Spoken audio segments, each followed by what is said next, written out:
Ah, that worked. Anyways. What was I looking at? Oh, chat. Hello. Everybody.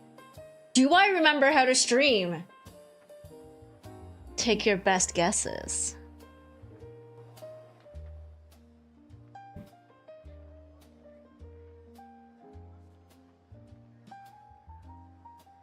I think so, maybe. Resonate. Welcome back. Hello, hello. Thanks. Congrats on being first. Sale, thank you so much for the cat. Thank you so much for the sub. Thank you for the 11 months on Prime. Thank you. Sale, welcome back. Yari, hello, welcome back. Meat, hello. Silver, hello. Ender, hello. Welcome back, everybody. No, you don't, because my memory sucks. Yeah. Who catted me? God damn it. Ender! Missed me? Thank you. You? Me? Welcome back? Yeah. Me as well. But welcome back to the channel that has not been active for 2 weeks. And guess what? Oh. Meech, thank you so much for the 25 months. Thank you. Feel bounce, loose cat, and shadow fun stream, and a nice weekend ahead could feel New York. Yes, nice weekend.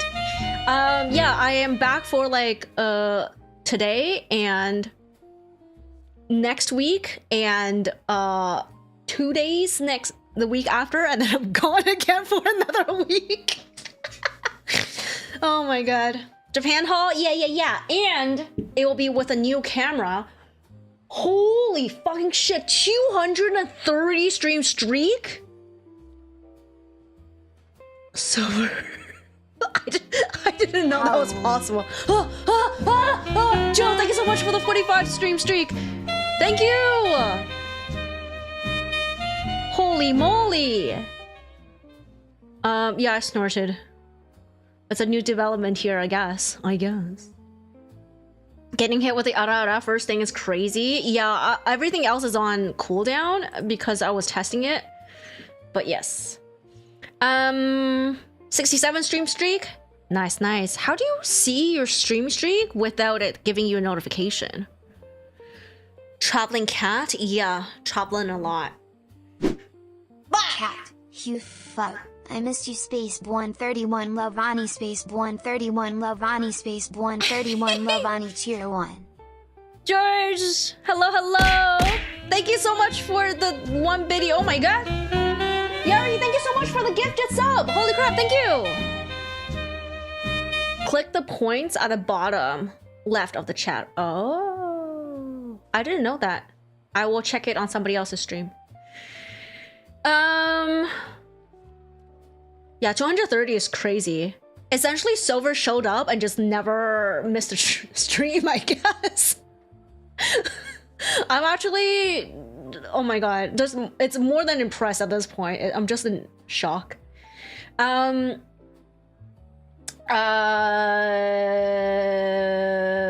are my plans today? I have no plans.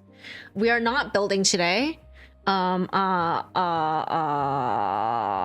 will do a show and tell, and I will chat, and I probably will end the stream early. Anybody watching the VODs, it will be pretty short, like 2-3 hours. You fuck. Thank you so much for the hugs. Did you miss all the Canada snow and cold? I did not miss the cold, but I got a lot of snow because I went to Aomori during their 40-year record-breaking snowstorm.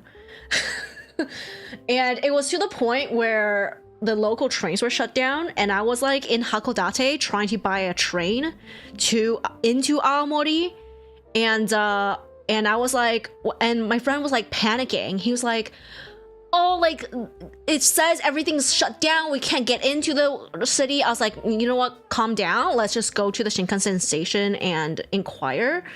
And yeah, so we went there, and I was like, so I would like to go to Aomori City, but... And he looked at me with like a look of pity and amusement, but mostly pity, and he was like, trains aren't running. I can get you to Shin Aomori Station, but that's it. There's no trains running because there's snow. Yeah, there was a lot of snow, and like most of the ride, I don't know how to like record something like that because the Shinkansen has like a retaining wall beside it, so all the videos were like the wall. But and the sound didn't come through on my phone recording, but it was like, it sounded like we were crushing ice. It just sounded like almost like that almost the entire way after we came out of the tunnel between Hakodate and I'm back, baby. Between Hakodate and Aomori. Like we entered the sea tunnel really quickly, and we're just under there for like so long, and there was a reception in there. It was great. And it came out and it was just like crushing through the snow and ice. I was like, what the fuck? No! I fat. I am very fat. Finding your stuff? Yeah, I got all your stuff. The 2 black was the hardest one to find. The pink and white I found immediately, and then black took me 3 cities to find. I eventually found it in Tokyo. But like even in Tokyo, I had to I was panicking at this point. Well, not really panicking, because I knew you would have been like, no, it's fine, whatever you can get. But I was like, I'm determined. There's no way this country would not have any. But like I basically found every employee at every store and asked them where to get it, and they all like took me to the shelf that I was just standing in front, and they were like all looking around. I was like, in my head I was like, my Japanese isn't good enough to tell you that I have already searched it, so I'm just gonna let you search it for me again. I felt bad, but I couldn't tell them I've already looked. I was like, okay, I'm just gonna stand here for another 10 minutes while you like verify that it could not be found. But yeah. Thank you for the 3 stream streak. Thank you, George. Yeah, you saved it? No. Good job, good job. Saturday you're going to Dresden on AnimeCon. Nice. Cheese it crown. How many kilograms did I gain there? I don't want to tell you. I gained. I don't know what I was before I left. I should have measured myself, but I gained. I most definitely gained. And I was like panic Googling, like, is it normal to gain this much weight in 16 days? And a lot of the results was like, it's most likely not fat gain, it's most likely water retention. And I was like, I really hope so.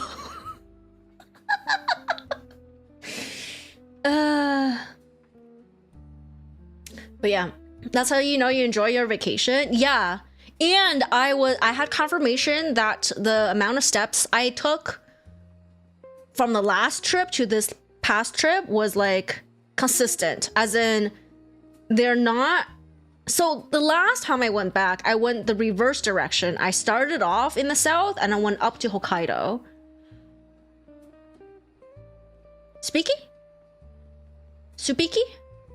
I don't know. George, what is a spiki? Are you talking about the chibis? The chibis you drew for me? Yeah. I did enjoy them. Although I'm a little disappointed, I still have round cheeks. I would like to have like square cheeks, please, or triangle cheek. Calip, welcome in. Hello, Chibu. Yeah, I just came back from vacation and my chat has deemed me to be fat. They are correct. I have gained quite a bit of weight. I'm hoping it's water weight. I'm hoping it's gonna go away because I am going to Mexico and I'm gonna be in a bikini and I don't want to be a ball. Anyways, let me see. Going down. Was the onsen good in the snow? Yes, it was really good. I really enjoyed it. Can't have anything but round parts. Your marker sucks. Professional markers cost a ton. Yeah. Did you like the Copics? It's okay, cat. It's not water. What are you gonna say? Huh?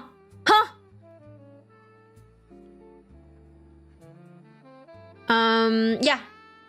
What else? You said it already. Can't have anything but round parts. Fat cat. Who the fuck? Who did that?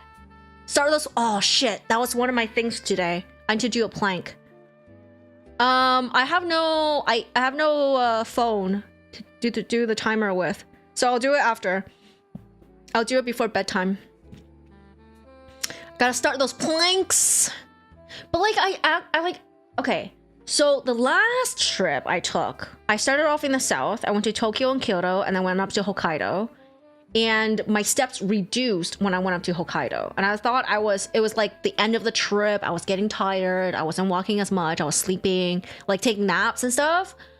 No, because this time it was reversed. I went to Hokkaido first and then worked my way down.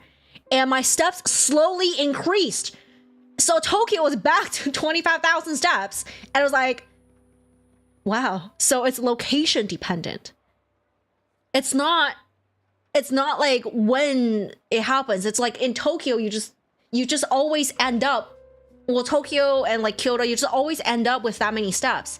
I wonder if I go to Hokkaido during the summer, like when there's less snow, I would be walking just as much.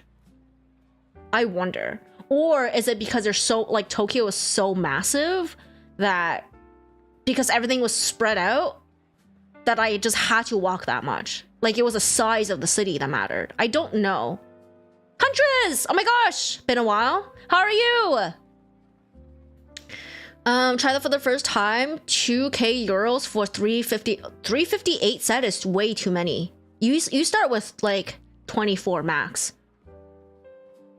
Because I think when you first, like honestly, when you first start using an drawing or using a particular medium, you don't know what colors you like the most, and you don't need the little ingredient colors. So do not buy 300 set pen set.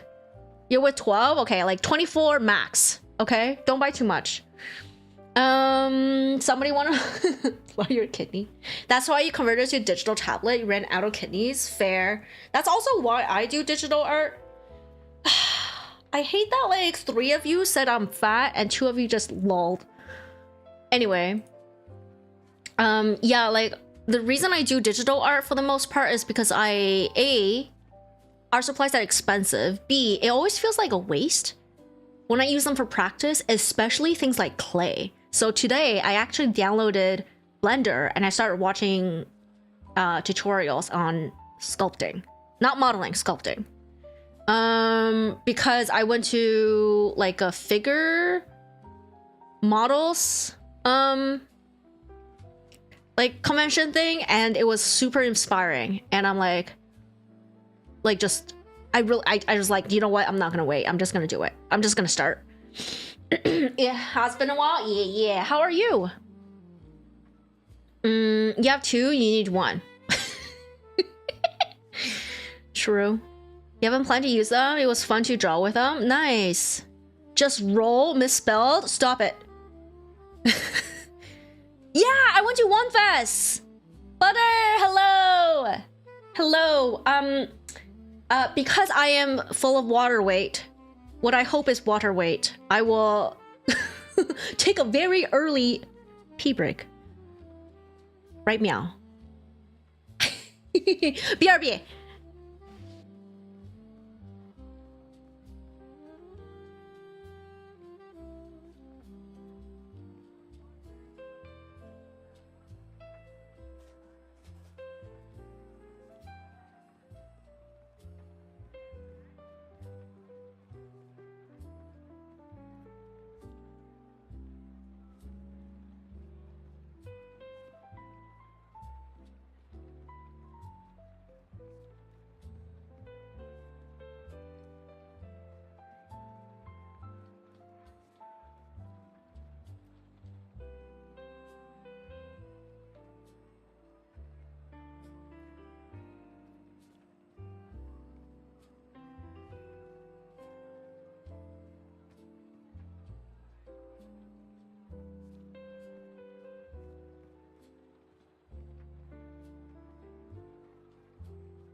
Okay, you know, one of my neighbors has their fire smoke detector beeping, and I sometimes can't tell if you guys are redeeming it or if it's my neighbors going off.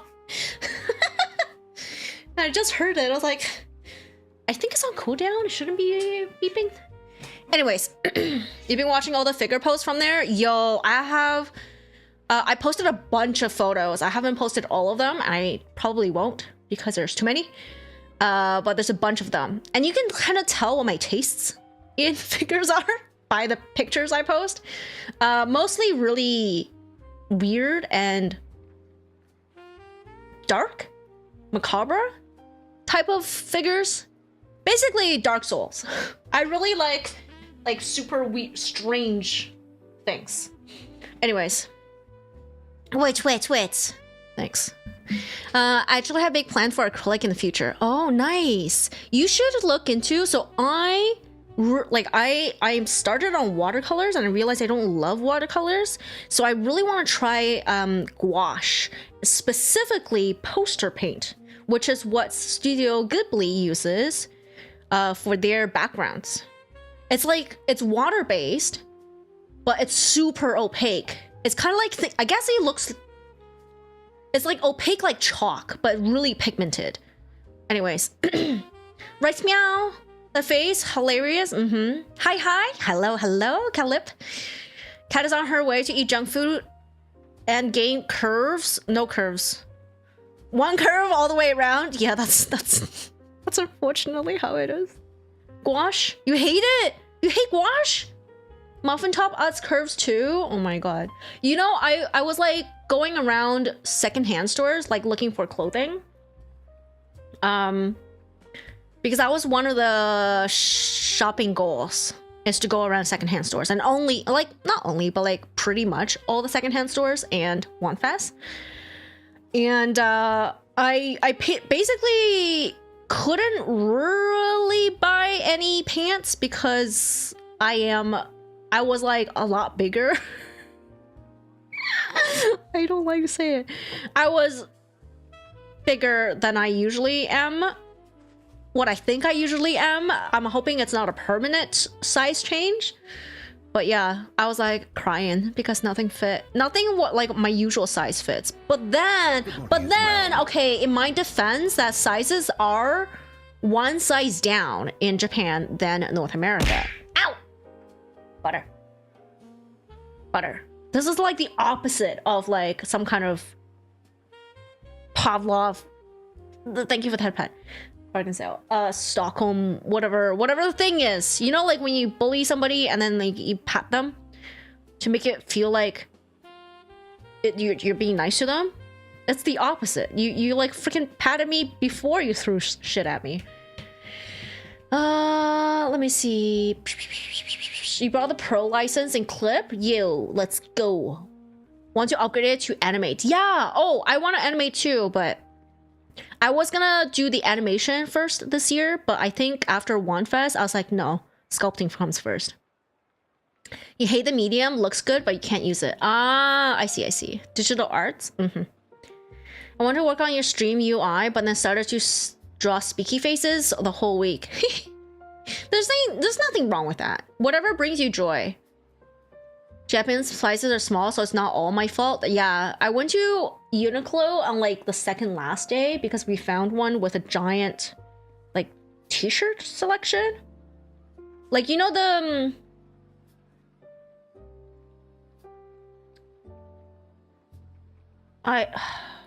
you know the graphic t-shirt thing where it's full of like anime and shit? That one. What is the collection called? Anyways, we found a store that specifically had like a separate store like across the hallway that had all the t-shirts. And then I was like asking about sizes and they're like, yeah, American size is one bigger. I was like, okay, cool. And I bought a t-shirt for my friend because this particular graphic is gone here, but it's still available in Japan. And I grabbed my size, which is like a little bigger than what she usually wears. And I like looked at it, I was like, this still looks small. Like, I mean, my size there, which is one size bigger than what I have here, and it still looks small. Anyways, it should fit her. Eclairix, hello! Welcome back. I mean, yes, thank you for the welcome back, but also you welcome back. How was your stream? I kind of lurked a little bit. I'm a healthy weight, being real for a moment. Yeah, I'm not too worried about my weight. I just worry, mostly what I stress about is not really weight. Because whenever I'm super fit, I am much heavier than I am now. Because I know muscle weighs more. It's just more like the fat distribution is not ideal on my body, and I don't like that. And you can't control where the fat goes.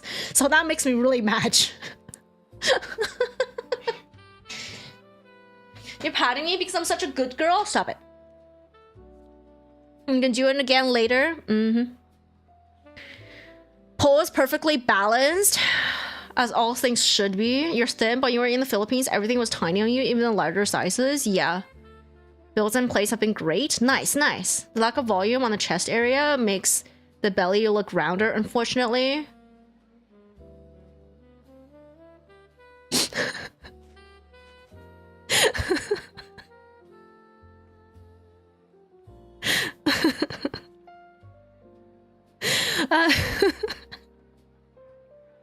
I'm crying and laughing, and I don't know which one is which right now. Because it's true.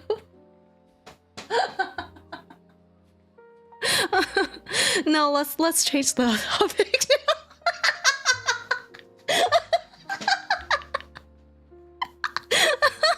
Oh my god. Oh, so I got an idea earlier in an upcoming anime con. You want to draw some speaky faces for random people and settlers who you liked? It'll be a disaster, but I hope you will provide tons of fun. Yeah, tons of fun, tons of practice. It'll like network. It'll be fun. Everybody likes to receive art. You're still my Oshi, even looking like a cut board.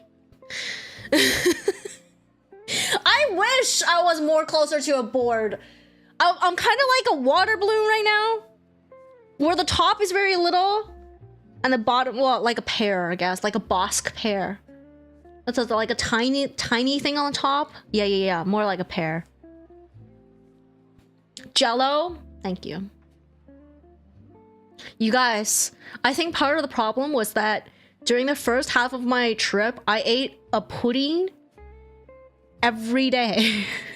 And one day I found an extra big one and ate that.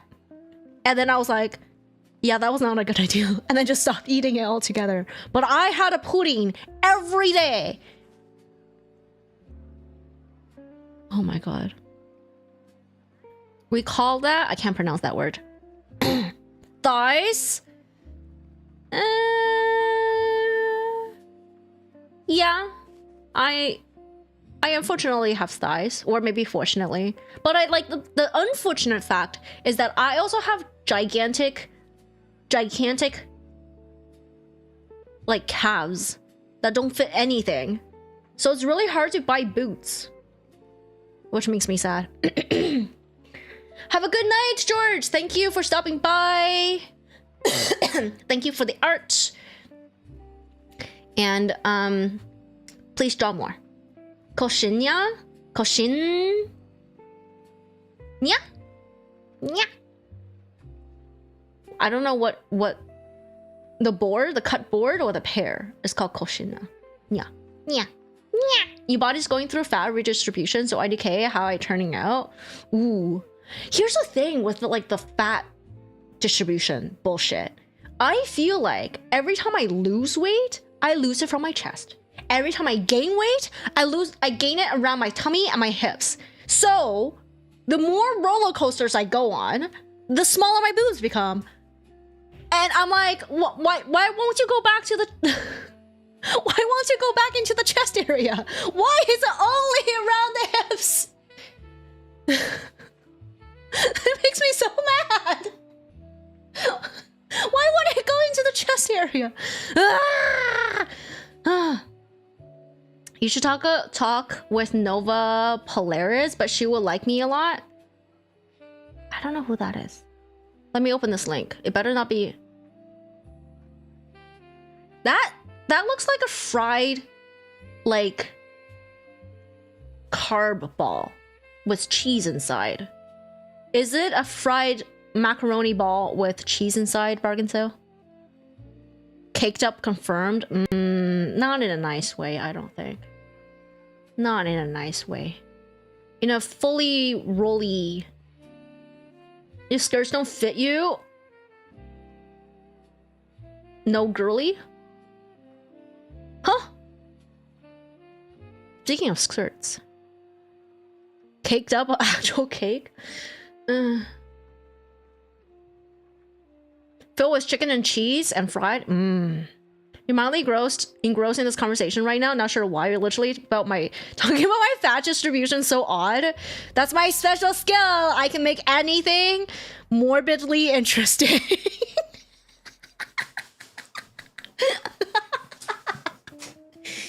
It's like dough though. Okay. It looks like a mac and cheese ball that's been fried, but definitely less particle-y than mac and cheese, because that would not be a smooth outside. Last time we were talking about, I don't have a praise kink. Second time here, you're here right before I left. Yeah. Speaking of skirts though, Yari, allow me to show you what the fuck is my shortcut. This one? No, this one. Hi everybody. Do you like the new camera? Isn't it not amazing? It's great, isn't it? It's time for show and tell. High def. Yeah. Holy shit. This setup is $700. Actually, no, it's more. 700 plus the C stand and everything. It's probably like 850. Yeah, the camera and the lens was 700, and then I got a C stand and a whole bunch of little gadgets to hold it. And then the battery and stuff, I think we're around at 850 now. Or something like that. What camera am I using? I'm using a Sony a6000. And I bought it secondhand. I bought both the camera and the lens secondhand. Oh, it took me a while. We made her giggle so much she had to take a bathroom break. Stop it. The hand model looks even cuter. Yeah. Although this light that you're seeing that's giving me an even distribution, it's my monitor light. So if I raise my hand too high, it goes out of the lighting range around here. But I can focus all the way up to... Oh my god, hold on. This is very...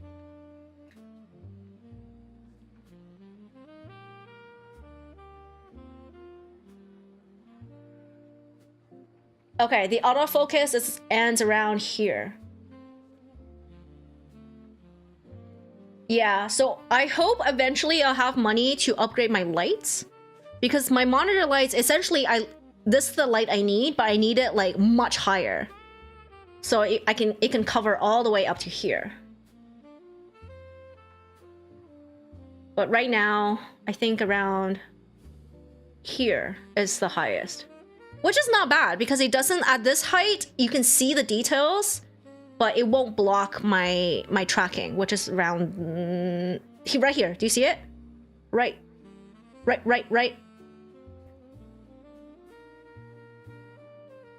Here. This part blocks the tracking. So I can't raise it above there, but... There you go. Oh, Sophia, hello! Welcome in. How's it going? Dear Lord, yeah. Rat. Is rat repaired? Oh, fuck. Doesn't seem to be. Did that throw a rat? I don't know if he threw anything. You thought you can be slick and not notify you? Listen, my Discord notifies you, and then if you turn on notification on Twitch, it will also notify you.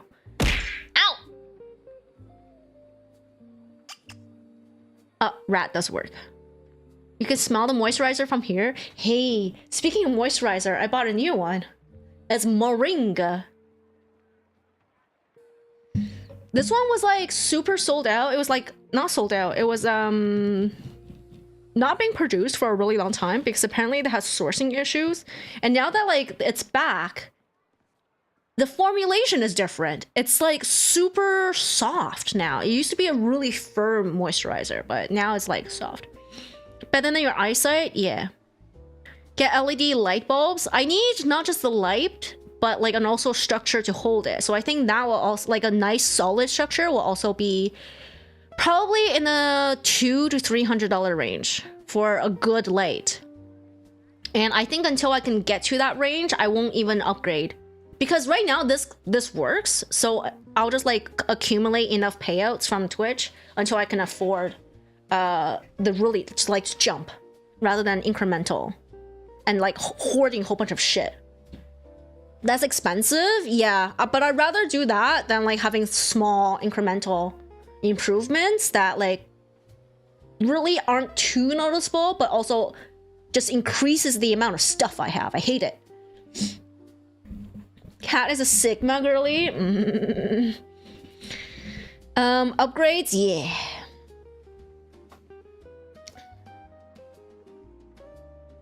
The wrong kind of caked up. There's no such thing. Trust you. There's no such thing as the wrong kind of caked up.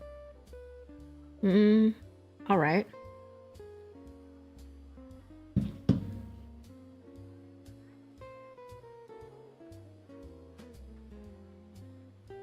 Okay. You're going to sleep now? Have a good night! Have a good night. If you are curious of what I bought from Japan, feel free to check the VODs on YouTube. Same channel name.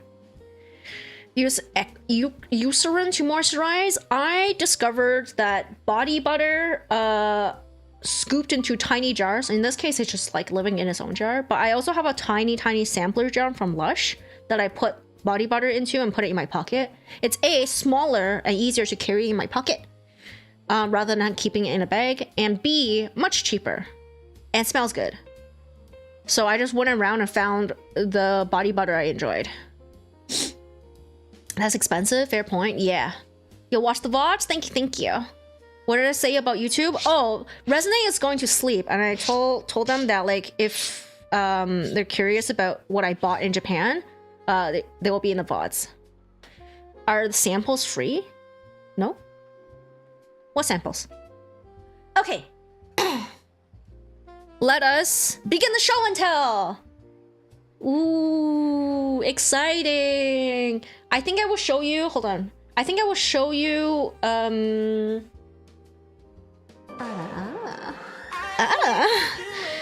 think I will, sorry, I'm just like trying to absorb this. Blah. You're gonna grab some ice cream? Okay. Everyone wants to dump you until they can't find pants and skirts in your size. Yeah, okay, so people who don't have to find clothing for the squish, the thighs, the calves, or whatever it is, they're like, oh yeah, it's the greatest thing ever. No, it's not, because they can't find clothes, god damn it. Reese, hello. Warren Xavier, that people are using that reward thing? Huh? I don't think Xavier has been back. I need to come here to buy pants then. Oh, Japan has been great for pants because for the most part, they like baggy ass fucking pants. Sometimes they're like the balloon shapes. So most of the time you only need to fit around the waist. The downside is that their women are very skinny. So I've been buying men's pants. And I did buy a pair of jeans from the men's section. And I was like telling my friends like, not only are we stealing them hoodies, I'm stealing your pants too.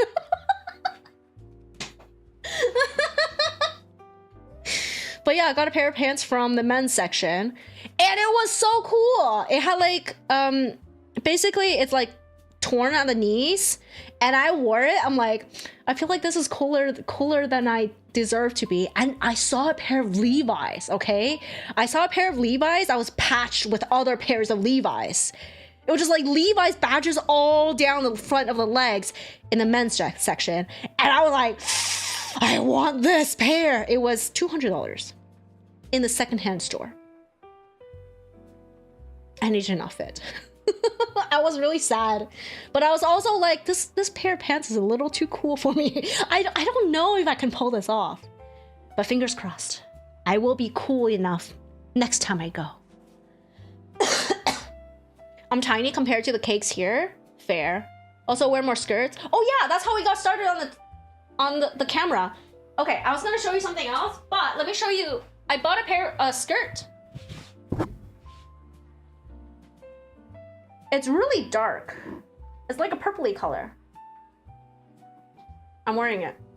In case you're wondering why I can't show you the whole thing. It's literally on me right now. But it's really nice. I really like it. This one was I bought new, and it's like this like soft. Oh my god. Here's the thing with the lighting situation. I can't see shit. It's like a soft, fuzzy material. It kind of reminds me of the fabric that you use on plushies. Sorry, I'm also standing. That's why the tracking's not working. Where like it's like really, really different on this side, and like soft and fuzzy on the other side. Pant Goblin? Yeah.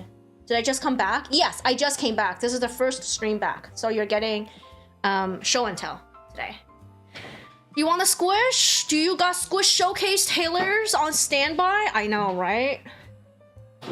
Men's clothes are high quality versus women's. They suck. Fia, I think you need to go to Japan. Because from what I've seen in the secondhand stores, yes, there is a bit of a quality difference, but it is not nowhere near as bad as the quality difference I see here. I don't know why. Oh, actually, you know what? You know what? I think I know. The secondhand stores there aren't donations. They're sold. So people sell their clothing to the store. So that has a basic like bar of quality that makes it into these stores. That's why. But yeah, women's clothing is pretty trash for the most part. Some don't, because jeans, they are usually tight, they're useless. Yeah, you have no kicks, so not an issue for you. You love carrying things in your pocket and bag. I think everybody should go to Japan and go to the secondhand stores because the quality is really good. Like for a clothing item to make it to a secondhand store, like it's gotta be of a decent quality to survive that long. And then for Japanese stores to be like, instead of taking donations, but rather they purchase the items and then resell it, like they're a reseller of secondhand items. That means like the basic quality in every store is pretty good. So I highly recommend it. Also, if you can find shops in your area that also does the same thing, as in were they more expensive than Canada? Yes.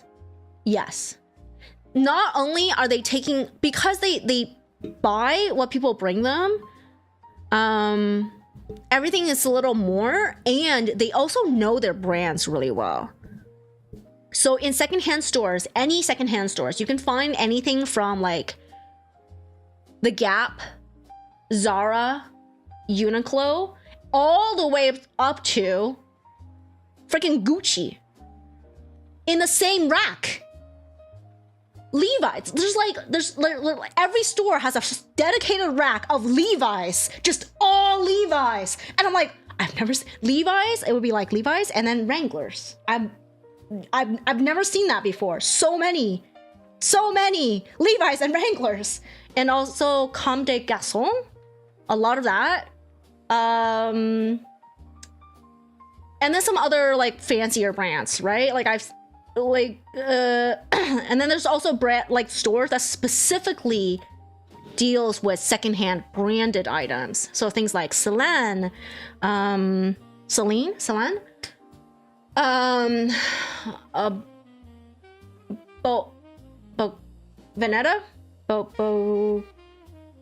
I forgot how to say workshop. That's okay, but just like a lot.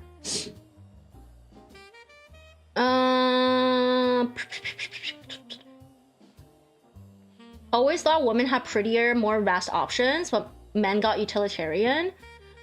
I think it depends on where you're shopping. I think in Asia in general, Yari, There's much more variations on men's clothing. Here, like, it's all the same. It's also why I don't buy clothing from North American brands anymore, because for women and men, it's the same thing. Like, it's the same big chains, big brands, and they want to play it safe. So they will always be the same, like, basics and, you know, like, quiet luxury and all that shit. Whereas in Asia, where it's closer to the manufacturing facilities, so manufacturing is cheaper, and there's a lot more population to buy stuff, there's a lot more smaller brands making small batches because they can do small batches. They don't need that much to break even. A lot more people willing to, like, proportionately, like, more people to buy their stuff. Like, they, like, to meet a minimum, like, MOQ of, like, I don't know, 5,000 pieces, it's pretty easy for them when the population's like triple the size of your whatever economy you're in, right? Like, because there's just so many more people. So in Asia, it's definitely a lot easier to buy really interesting Luxfer. Oh my gosh, hello, hi. I just saw your name. I'm gonna catch up to your chat. It just, like, there's a lot more interesting designs because they can do that. Like, a lot of my clothing now comes from Taobao. And I recently got, like, I got the skirts, I got an overdress, like a cotton overdress. I got a couple shirts, like long sleeve shirts, not this one. Just like basic stuff. And then I got a pair of shoes and yeah, a pair of jeans. And that's pretty good. That's like pretty much my wardrobe for the winter, like the cooler weathers. And then obviously I was not there during the summer weather, so I can't buy anything from the summer, but that's pretty much it for my this year's wardrobe purchase. Like, I'm set. I just need to, I don't need to, but like, I would like to pick up a couple more pieces for the summer, but that's about it. You know, like, if I just do this every couple of years, then I build a really interesting wardrobe for cheap. We do that, but it's all fast fashion and not always good quality. Yeah. Welcome back. You've missed me. Thank you, Reese. A lot of trends with women's clothes. Definitely will. Or they're more expensive than Canada. Yes. Yes. They know their brands there. Things are fairly priced. They're not expensive. Like, I got a pair of used. Let me show you. They're like a little dirty.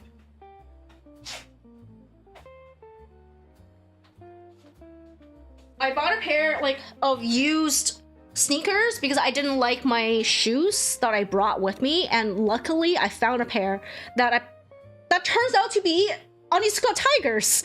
I did not realize. I bought a pair of Onitsuka Tigers, and I'm actually upset how comfortable these are because they're very expensive to buy here. So I am now converted from Adidas to Onitsuka every couple years to buy a new pair, unfortunately, because they're so light and they're comfy. They're light and comfy. Worn down sneakers are so nice. They're not even that worn. Look at these. This is after I wore them for 2 weeks.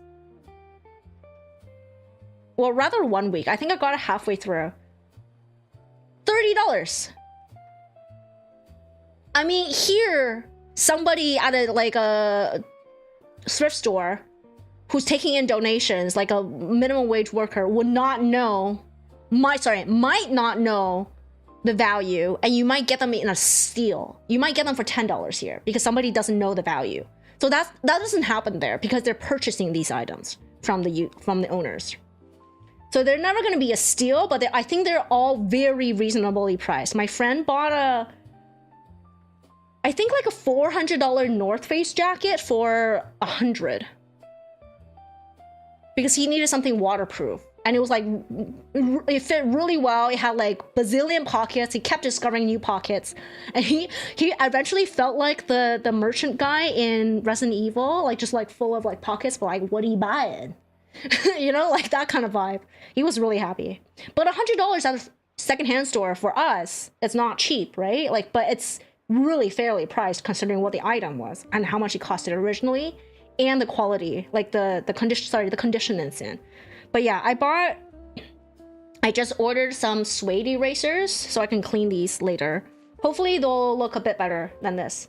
But still, like, I have no complaints. I'm okay with wearing like dirty looking shoes because I don't really care. But then I was like, you know what? May as well learn to take care of my shit, you know? But yeah, these are, I really like them. I wore them for like a week plus, I think. And they were so comfy. And I'm actually just upset. I'm actually upset how nice they are. Yes, what are you seeing as your wardrobe shifts? Right? Am I in 4K now, or has been just 12 millennia since you last seen me? Yes, I am in 4K now. I have upgraded my camera. I upgraded it before I left. But this is the first time you guys are seeing it. It is a... Currently, we're up to $850 for the setup. That does not include lights. I need to upgrade the lights, and I'm budgeting another $200 for that. But that's not going to happen until probably next year. I don't have the money for it. High key upcycling and tailoring your own clothes is the move now. Yeah, but only if you can find a decent base to start with, you know? If you're like, all you have to work with are like the Shein trash, then there's no... I don't see really a point in doing that. Your mother teacher will go crazy in there. Mother's teacher, he loves Levi's. Yeah. You only know the hot guy? Yes, an Ackerman. You couldn't tell a single brand in your closet right now? That's fine. That's fine. Meow! Bargain sales, thank you so much for the 5 gifted. Thank you so much. Thank you. Math teacher? Yeah, no worries. Going down. Same thing, different font. Miss my hand talking. Thanks. The good shit is over there. The good shit, I think, can be anywhere, but there's more of them over there. Just because of how they handle things. It's just different. There are stores here that will buy your used items, and I have shopped there. The quality there is in those stores are better, but the general trend is not to my taste. So I haven't bought too much. Sneakers, nice. Usually shows like that offer looking Depop or eBay. Depop and eBay aren't really a thing here in Canada. Shoes. You mean shoes? Yeah. I also bought a pair of like little heels. Like they're no names. But I stuck my feet in them and I was like, they're okay. I can try them.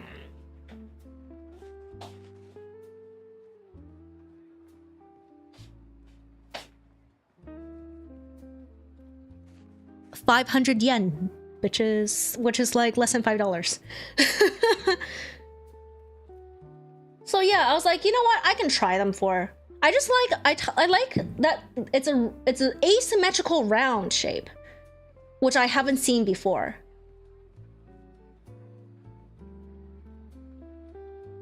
Much less than $5? Yeah, for maybe you guys. For us, I don't know what the conversion to Canadian is, but it's less than $5, but it's more than $3.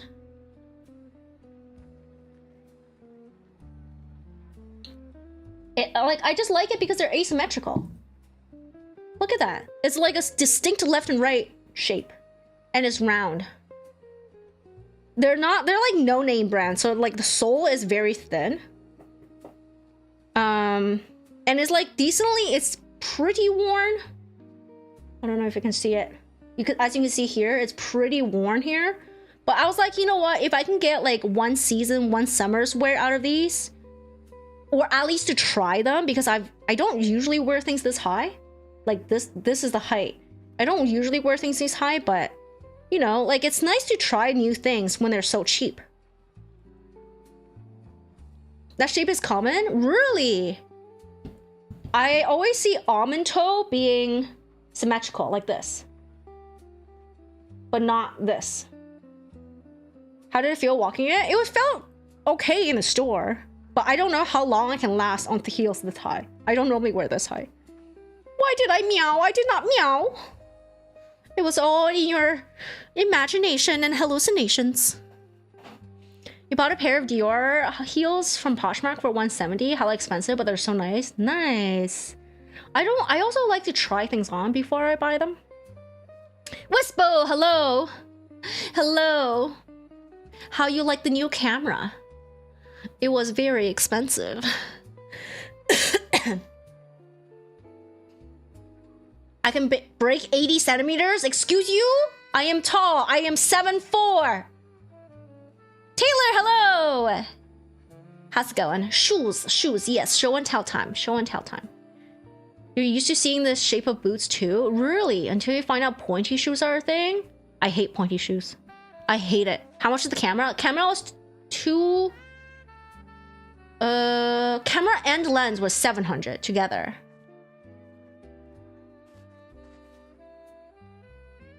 I got it from some guy off of Facebook Marketplace. Yeah, pointy shoes squish my toes. Yeah, I have my feet are wide right here, so I don't like them pointy. And this way, it's actually nicer on the big toe because normally they curve in like this. So both the big toe and the pink little toe get squished, but this way only the little toe gets squished. I'm the tallest cat in my apartment. Excuse you? Should I lowball him a little? No. It's a fairly good value, especially like because this lens is way good. Don't squish the toes, yeah. Let the dogs be healthy.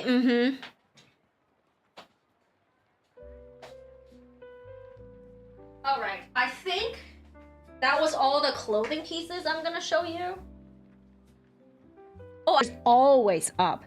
But I was like, you know what? New year, new me. I'm gonna learn to wear my hair down. Last night I tried to flat iron my hair, but I didn't realize you had to wait for it to dry, so my hair was sizzling.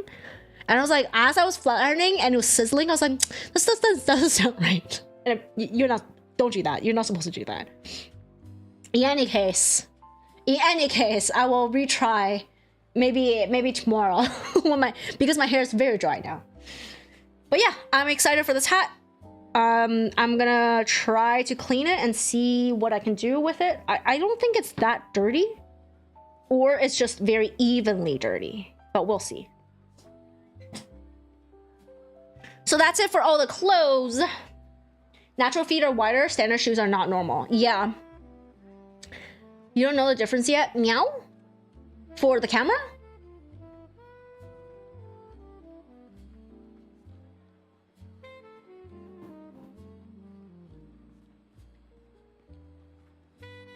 How's that for ya?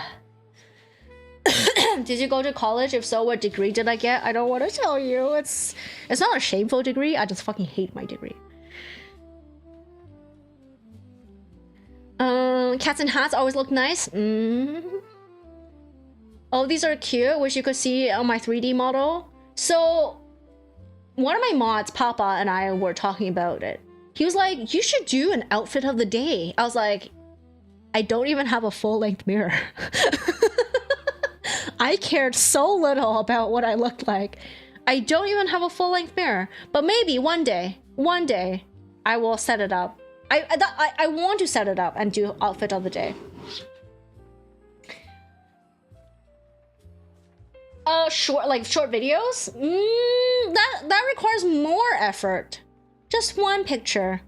I'll set up a little area for myself somehow, somewhere. I'll figure it out. One of my add one to throne. Do you know how much mirror is gonna fucking cost? I'm gonna try to thrift it. Hi Neon. I'm gonna try to thrift it. Am I 7'4"? I'm 7'4". I'm very tall, extremely tall. You can burn your hair like that, so be careful. Yeah, I googled it. I was like, is it normal for hair to sizzle when you flat iron it? It's not. You're literally boiling your hair. So I will not be doing that ever again. You can count my pores now. By the way, because this camera is now super high, I'm wearing a hat in order to stream.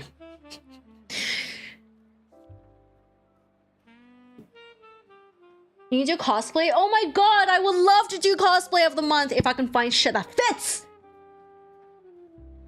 Here's the thing. When you buy cosplay off of Taobao or any website, it's one size for the whole thing, but my top and bottom are 2 sizes. So essentially, I would have to buy 2 different sizes of the costume in order for it to fit me. That is so expensive! What the hell? Yeah, I didn't curse you out immediately. Yeah, because I'm in a really happy mood that the camera worked. I didn't have to, I just plugged it in and it turned on. I mean, I had to turn it on, but it worked. So the setup was flawless. Nothing went wrong when I reconnected everything. I did disconnect everything before I left because I was worried it was gonna crash while I was in home. You bought a full-length mirror for $39. Ooh. Go on Amazon or eBay? Maybe. I'll like look around. I'm now curating what goes into my home. Like really curating. So I wanna like go around and like look for a nice big mirror. We spent time setting up, you'd hope so. Yeah, we spent time, but you never know. Sometimes like things will just break even when you haven't touched it. I know your setup constantly breaks when you haven't touched it and you're like, what the fuck is wrong? And you're like, why do things go wrong? That's what I was worried about. Won't fit in normal cosplay? Yeah, like Barbie. I mean, Barbie was on a whole nother level of brokenness, okay? The one you bought came with a back stand so it can stand on its own. Nice. I want like the fancy mirror with the trim, the gilded trim that just sits on my floor. I want one of those. And I want to get a little rug for it, but it's gonna probably go in my bedroom, which already has carpet, so I don't know. And I want that mirror in my bedroom because in the reflections you're gonna see my room. And I don't want to show my room, but that's the only place with sunlight. So I'm gonna have to figure out lighting in this room. Maybe I'll like squish it into this room somewhere. Anyways, those are all the clothing that I'm willing to show you. And now comes the sexiest purchase I've made. Allow me to show you my bunny lamp.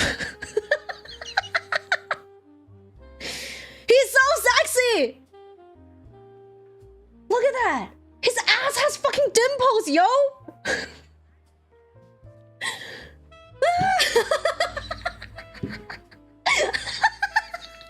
And because he's squishy, like, so I had to take him out of the box.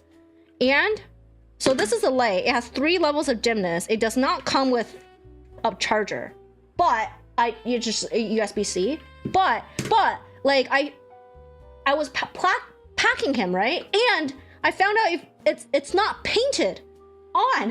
The thong comes off. So he could be naked. He could stand naked in my room. Sexy bunny. Slayton! Hello. Hello! Someone say the magic word.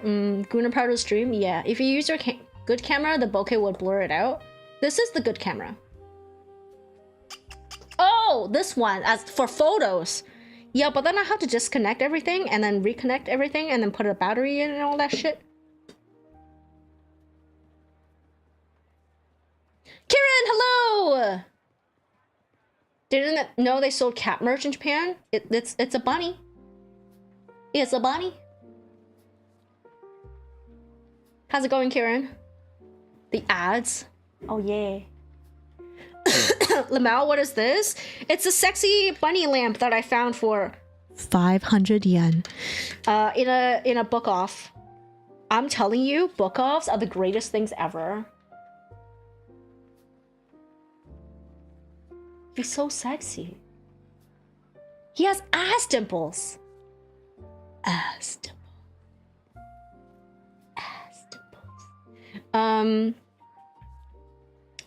Oh, let me tell you, if you're traveling to Japan and you want to buy things secondhand, you're seeing double.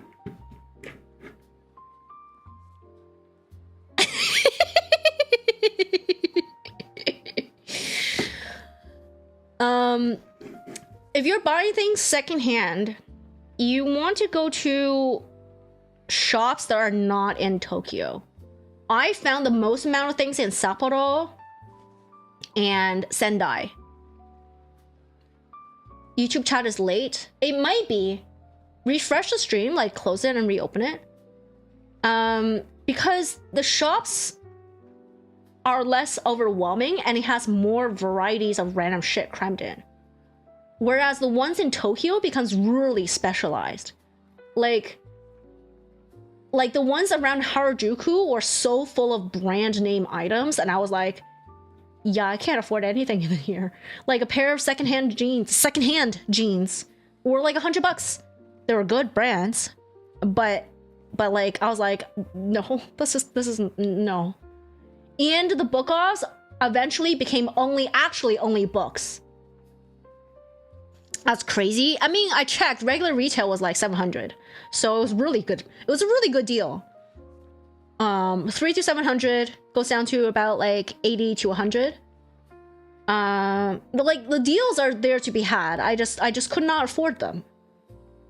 You have to go eventually. Yes, please do. Everybody, please go and shop. Buy things. But yeah, like the book offs in the outer cities like Sendai, Sapporo, etc. had more other things. Like the first book off I went to had books, it had electronics, all in just one section. Yeah. Everything's fairly priced. And they know their brands. Nothing is unreasonably priced. It was just too much money. More money than I had and more money than I was willing to spend. And the shops got more and more specialized as you approached Tokyo. And Tokyo itself, like the closer you are to the fashion district, the more specialized it is. And then the book offs were eventually just all books, and I couldn't find one that had like everything in it. So I didn't, this is the one and only random mass purchase I was able to find. Let me see. Hands, wings, hello! I have hands. Don't goon the rabbit. I'm gonna molest him. I'm molesting him right now. Oh, baby! Hello! Yat! It's a bunny. It's a bunny. Bunny. With ass dimples.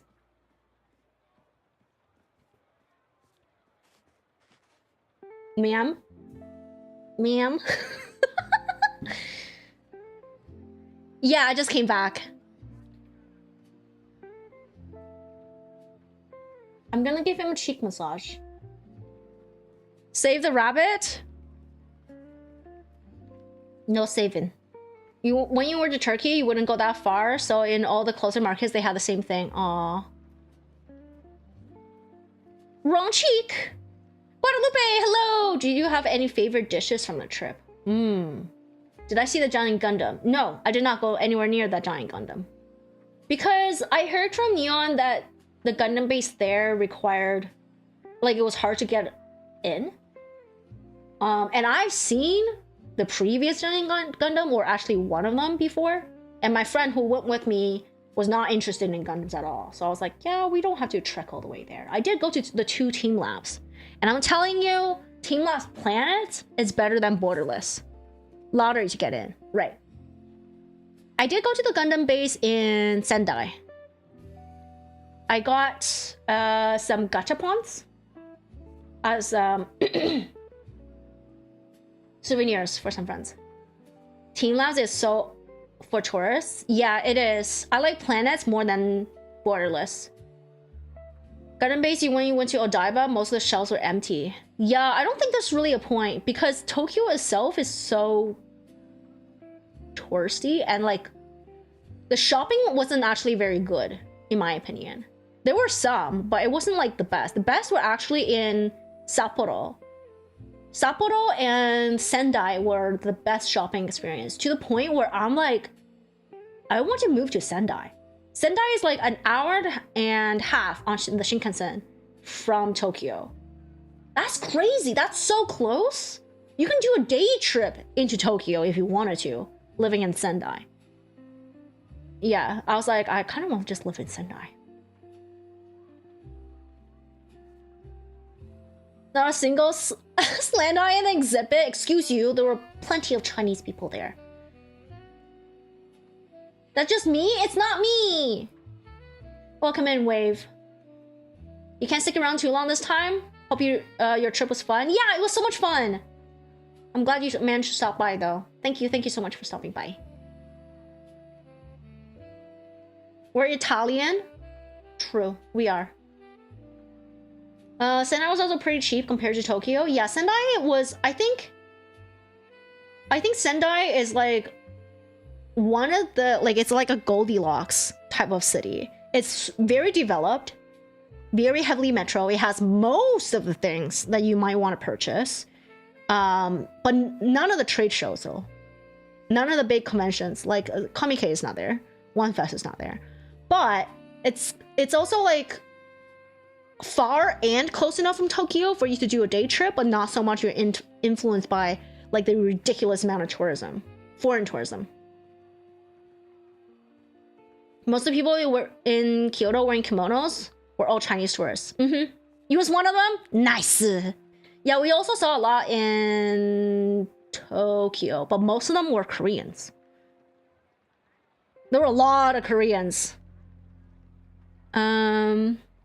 Is that why she talks with her hands? Yes. All right. Instead of the rabbit, I will go back to molesting my rat. I mean, what?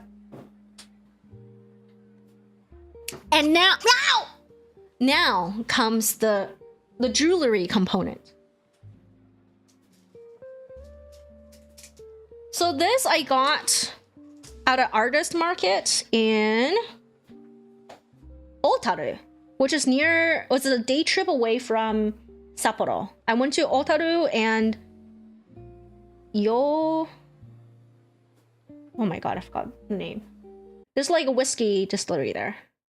But yeah, I went to like a randomly just like, oh, like that looks like it was like an artist market, which I normally don't go into because a lot of times like the artist markets are kind of weird.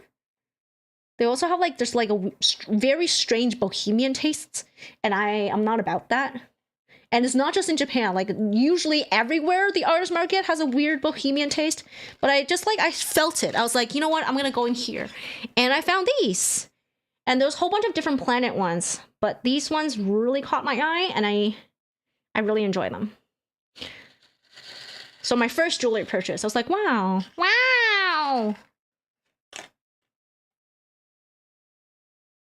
Yeah. Oh, people who are buying jewelry, earrings in Japan, please make sure you are getting the pierced ones, because usually there's also a non-pierced like clip-on option, because I think a lot of their population do not have pierced ears.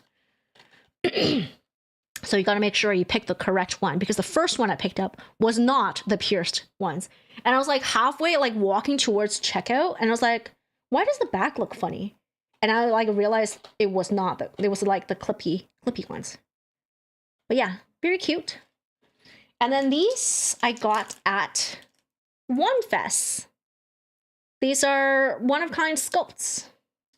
I don't know what they're made of. I saw them, I was debating them, and I was like, you know what? They're so cute. And this one I had to I was like, what is the difference? Because both of them were like this hooky shape, but one of them had like a back. I was like, okay, I need the pierced ones. I am pretty sure it's this because it says piasu. But I pointed at my ears, I said piercing, and they're like, this one. I was like, okay, this one. It's so cute. I have good taste. Thank you. Sounds dirtier than it should. Gotta go now. Have a good night, Guadalupe! Thank you for stopping by. Yeah, they're really cute. There's like different types of cats, and I wish it was a mix and match rather than two of the same, because they're on their like stand to display. It was two different cats, but all of the ones for sale were the same ones, like a pair. So I was like, you know what? If this was like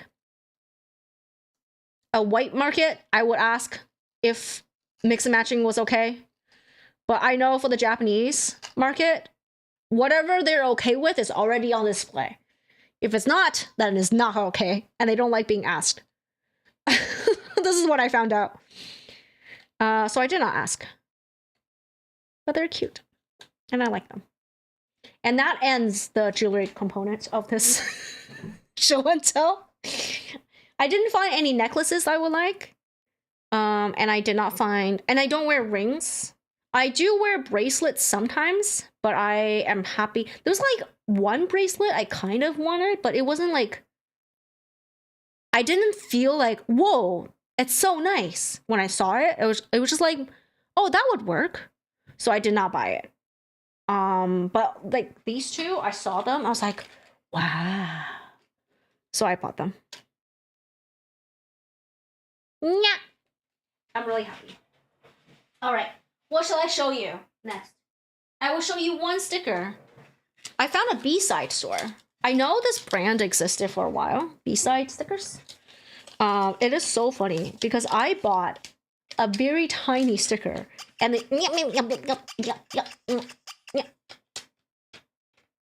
was a lot. And they gave me like look at this envelope. Look at the amount of random stuff they gave me. They gave me a sticker. I bought this. This is the sticker I bought for 220 yen. And they gave me another sticker and a whole bunch of little pamphlets. I'm like, this cannot be breaking even. What the fuck? How are you doing this?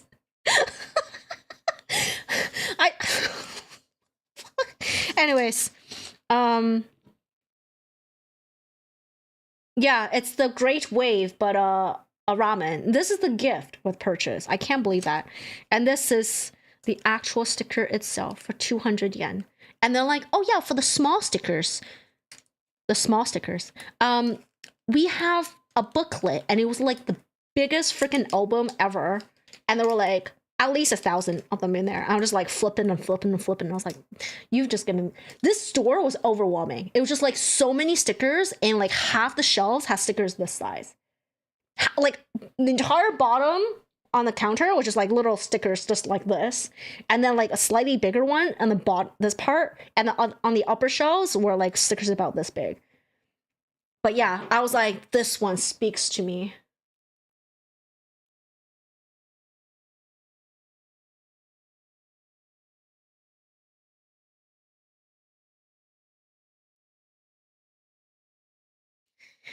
Put on my luggage is actually going on my agenda this year.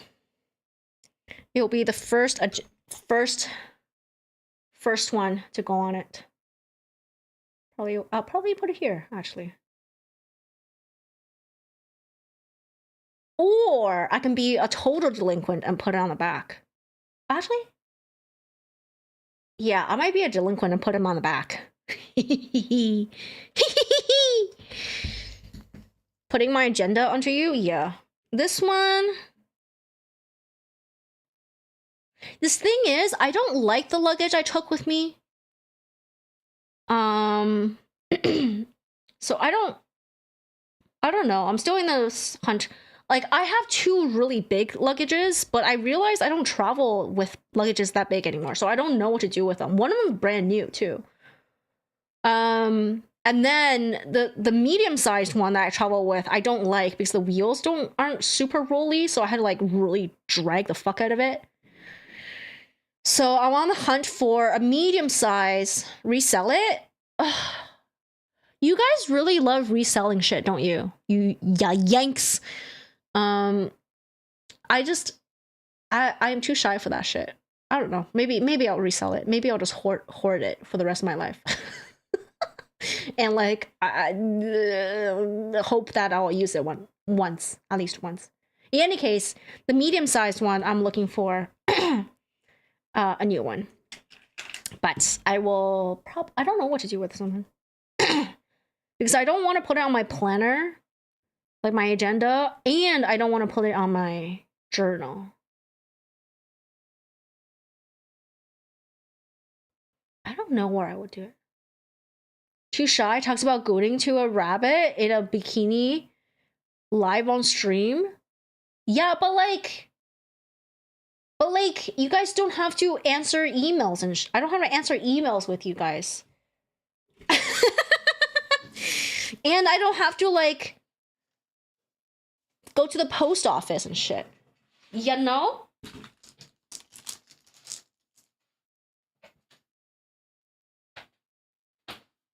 We can change that.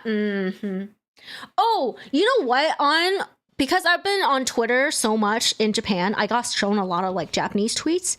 They're like, the rage is all these like this like tiny little thermal printer, but they were putting in clear and holographic sticker paper in it. And obviously it just comes out in black, but they were so cute. They were so cute. I kind of want one. I kind of want one. What if I got one of those and just went to like a convention? Can it be? No, it's thermal, so it's like it's essentially burning the color on. Like it's a receipt printer, basically. Yeah. But like I was like, what if I just showed up at a convention if I can get in somehow, because they're all lottery based now. If I get into a convention and I sell my stickers for 50 cents each from these black and white. Let me see if I can find a picture. Is there music? Did the music stop? When did the music stop?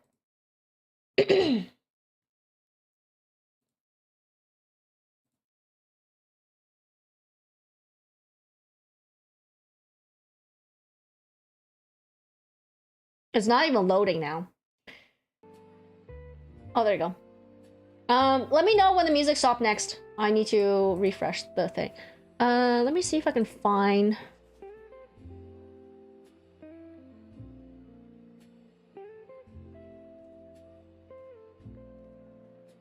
Amazing. The first thing that shows up in my feed is porn. Fantastic. Like...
Okay, I should not be on Twitter because all I'm seeing is a fan art of my ship, and I'm getting hella fucking distracted.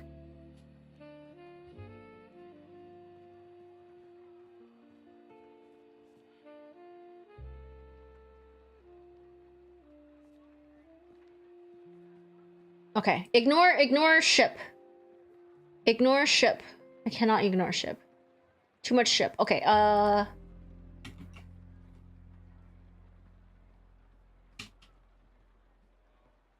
what is this called?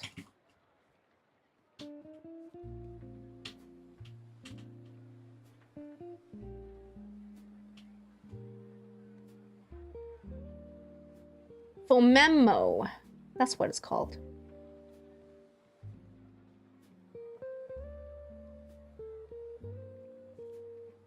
So.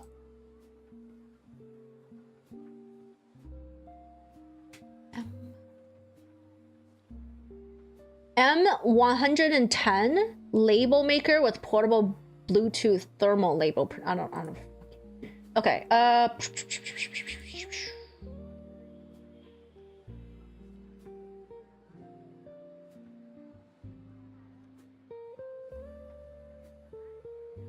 Where's the? Can you show me the printer? Can you show me the actual printer? Thermal printer, label maker. Portable thermal printer. No. Mini printer?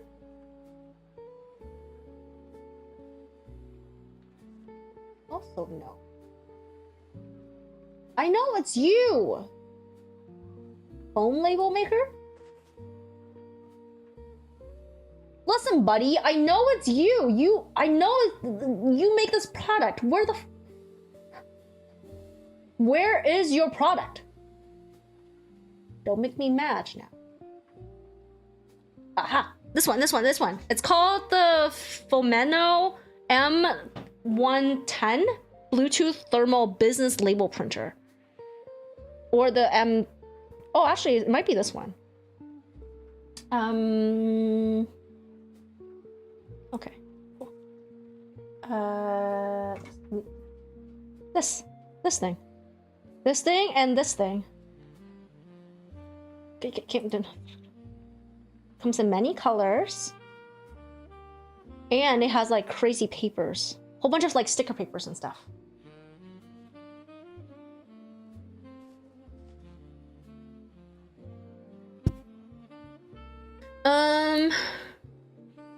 Just my voice. Typical Twitter. Yeah. It's based on what you interact with. Yeah. I've been trying to curate my feed to be entirely porn, but it hasn't. I have not succeeded.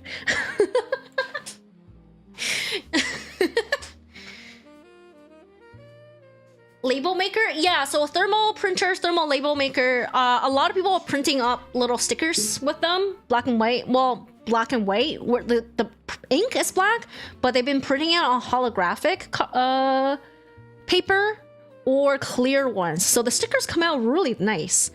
Really fun, too.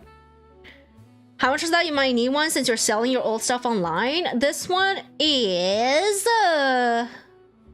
maybe $50 to $100 USD. And I think it comes with a couple rolls of paper itself, like probably the white ones. And what other paper does it have? Business thermal label. It has the big, like this way, white paper, the little labels. It has round labels. Oh, it has so many. I know it has clear. Yeah, I'm gonna take my horse to the old town road. I'm gonna ride till I can't no more. Gonna take my horse to the old town road. I'm gonna ride till I can't no more.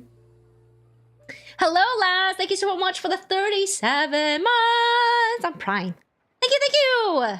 How's it going?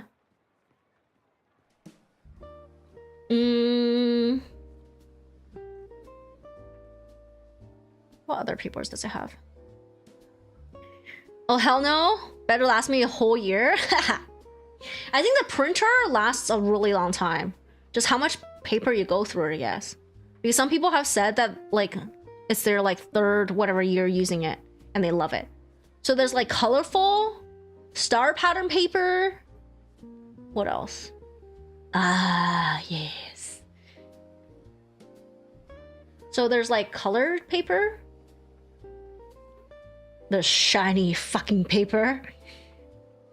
And then just normal labels too.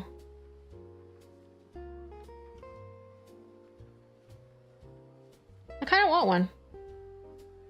Like, here's the thing. If I rolled up to a convention and only sold you black and white sticker, like little stickers for 50 cents each, minimum order is $1. You had to buy two. Two for $1. Cannot buy singles. Would you be mad? I don't think there's a market for it, but would you be mad?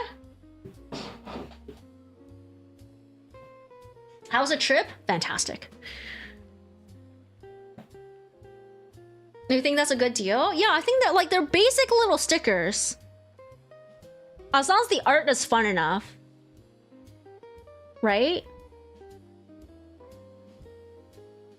Yeah, I might do this when I go help my friend table. I might do this when I help my friend table. and see if I can, like, I don't know, save, like, make a little bit of money to go towards the big printer fund. But at the same time, I do have to make the money back from this printer, which in Canadian buckaroos is gonna cost a lot more. So maybe it's not a good idea. Maybe I should just count it as fun. You know what I mean? What's an industrial labor? Well, that's really big. Okay. Yeah, it's $70 minimum as a Canadian. This is not blue. This is pink. Show me the pink. I don't like the pink. I like the orange. The blue was cute too.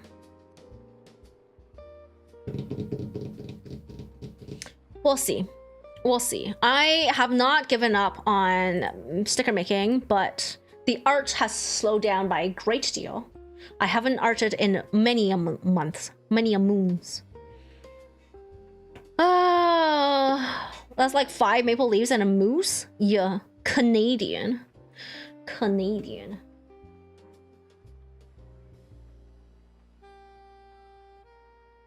Ooh, Silver, thank you so much for the mirror link. Okay, let's move on, shall we?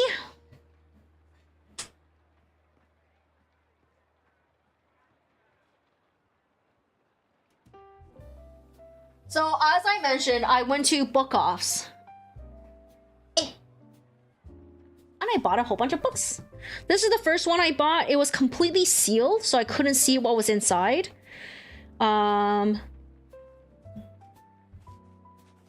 You know, that's the price. I googled it and it was like a making book. So it had like steps in it. I bought it. I don't know how much I'm gonna use it because it's like, it has like step by step on how things are. This is alcohol markers. I think this is alcohol ink and there's watercolor. This is watercolor and all that stuff. I don't know how much I will really use this book or like even browse it and stuff, but I am very happy. Like, sorry, I have no regrets buying it. It's very interesting to look at. So this is my first purchase. This is before I got super being like, I need to be very critical of what I buy, otherwise this luggage is gonna get real heavy real quick. But yeah.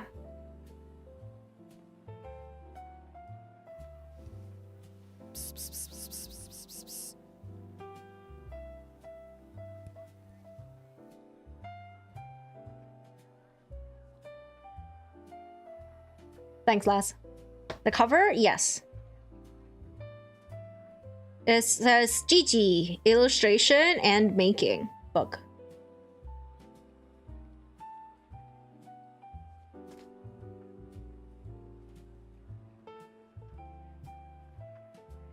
Okay. And then the next 3 I bought together, and that's sorry, at the same store.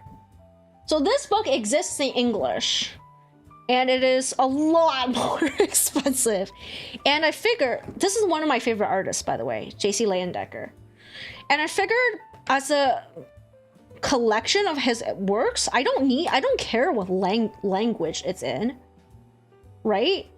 There's not really, well, here there's like descriptions, but really what I'm looking for is like to study his brushworks.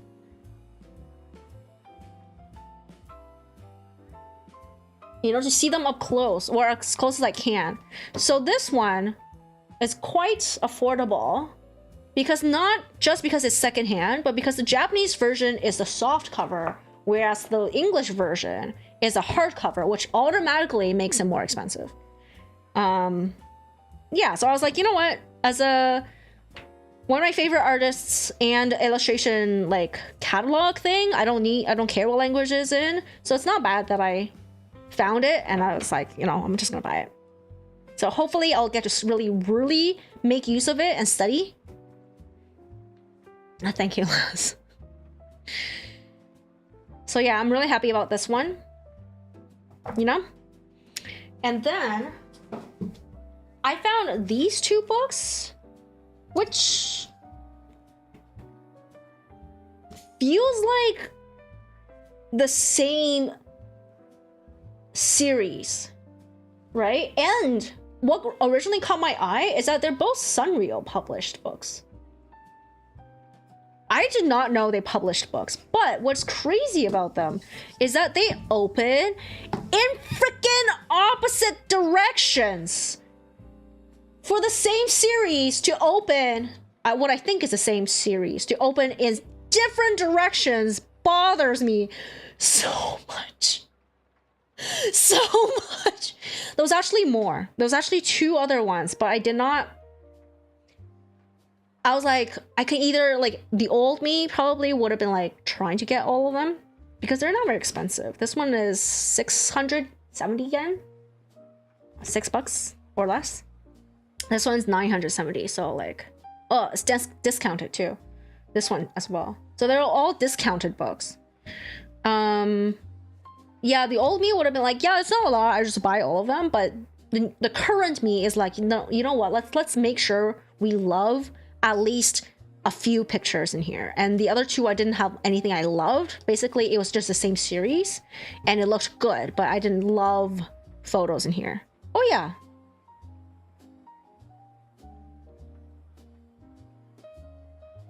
Wait.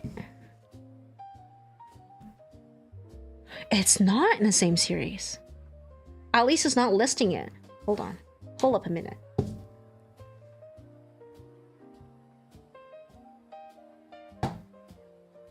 Anyways, let me show you this one. This is the first one I pulled out. And I was like, oh, I love this. Look at it. Look at the simplicity of these art. I think these might be poems. I don't know what they are. I haven't translated them, but I was looking at the picture. So, like, simple, but so emotionally provocative, at least for me. Like, look at that. What a beautiful spread. This aspect ratio, especially. Extra wide. Very good.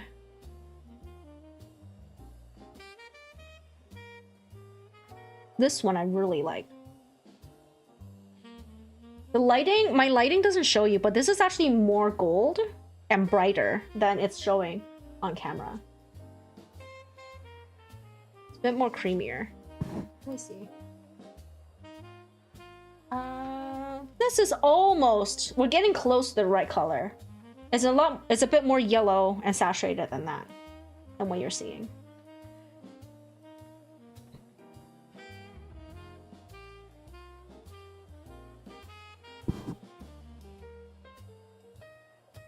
Okay.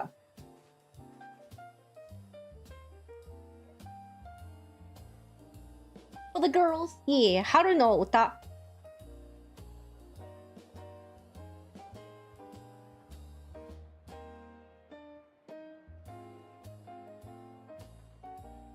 Look at that. I love that it's like the person is just like a little smudge.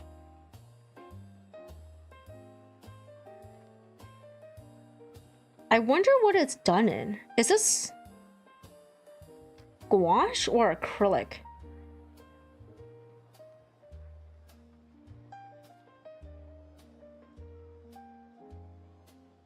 Or digital? Mimicking traditional. I'm not quite sure. But yeah, this one was good. And then I saw this one, which is Toscana. Toscana.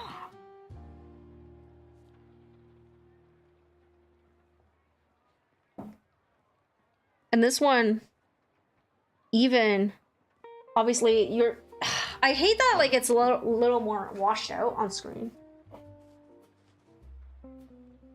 Hey! Do we see this? No, we did not. Yeah, what a beautiful representation of what they saw. Like, I'm pretty sure there were other things, but they only drew, whoever the artist is, only drew what caught their eye, like the vibe. Looks like the rap game I played. Oh yeah, the fields where you walk to the house and you go, Rashika rap. I love that. I love that this art doesn't draw what was there, but really what they felt, what the vibe was. Because it doesn't matter what else was there.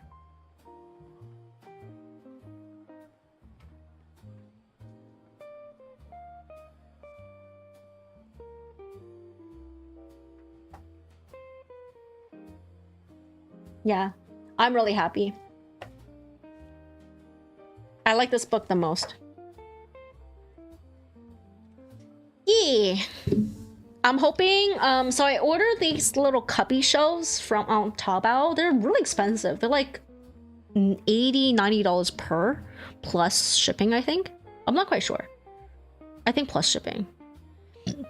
But they're modular, so I bought one with doors to see if I like the quality of it. If I do, I'll buy the other ones that are shelving, whatever. So I'm hoping to like store a lot of stuff in there and also display my books in my bedroom. So I can just like, you know, I don't know. My plan is to pull one out every day and just look at it. Just like absorb it, you know?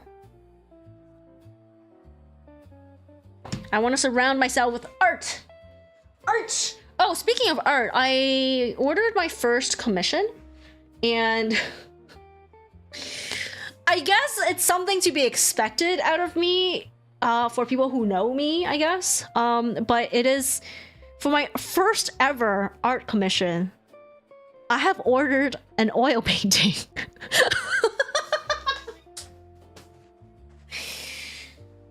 Oh my god. I was like, wow, like I would order an oil painting as my first commission. Like it feels pretentious and bougie. Yeah, there's a digital artist who I like, and I liked one of her art pieces. Oil, yeah, oil. So we just confirmed the details, and she said, no, not me. I ordered one. I have commissioned an oil painting as the first thing that I've ever commissioned. I've never commissioned art before, and I went straight to oil. But yeah, like she drew a really beautiful picture. And it is the picture that made me love rats. And when she posted recently, this is like a while back, when she posted recently that her art school was shut down, but she still like had to pay off her student fees to the school, and she was selling her art like school projects as a way to raise money, because they made her take everything home, and she's like now surrounded by like lots, I have no idea how many she had, lots and lots of her like school project paintings, which are a lot of them are studies of master paintings. So she was selling them off in order to have something to pay back. And I messaged her and I was like, hey, like I don't know if you do this, but if you are willing to convert that, like transcribe it or transpose it, your digital painting into an oil, how much would that be? Because if I can afford it, I would love to commission you if that's something you did. And she was like, yeah, I'm willing to go for it. It's gonna look a little different because it's obviously, you know, physical media, traditional media, and not digital. So she can't put like, you know, star stamps over the place type of thing. And she was like, yeah, for like, because this is my first time transposing something, I'm willing to do it for cheap. So it's gonna be $200, which is a steal for 30 by 40 centimeters. It's a decent size. An oil painting for $200 American, plus shipping.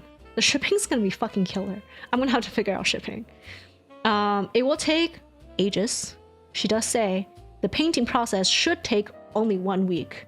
The curing and the varnishing will take at least 1 month.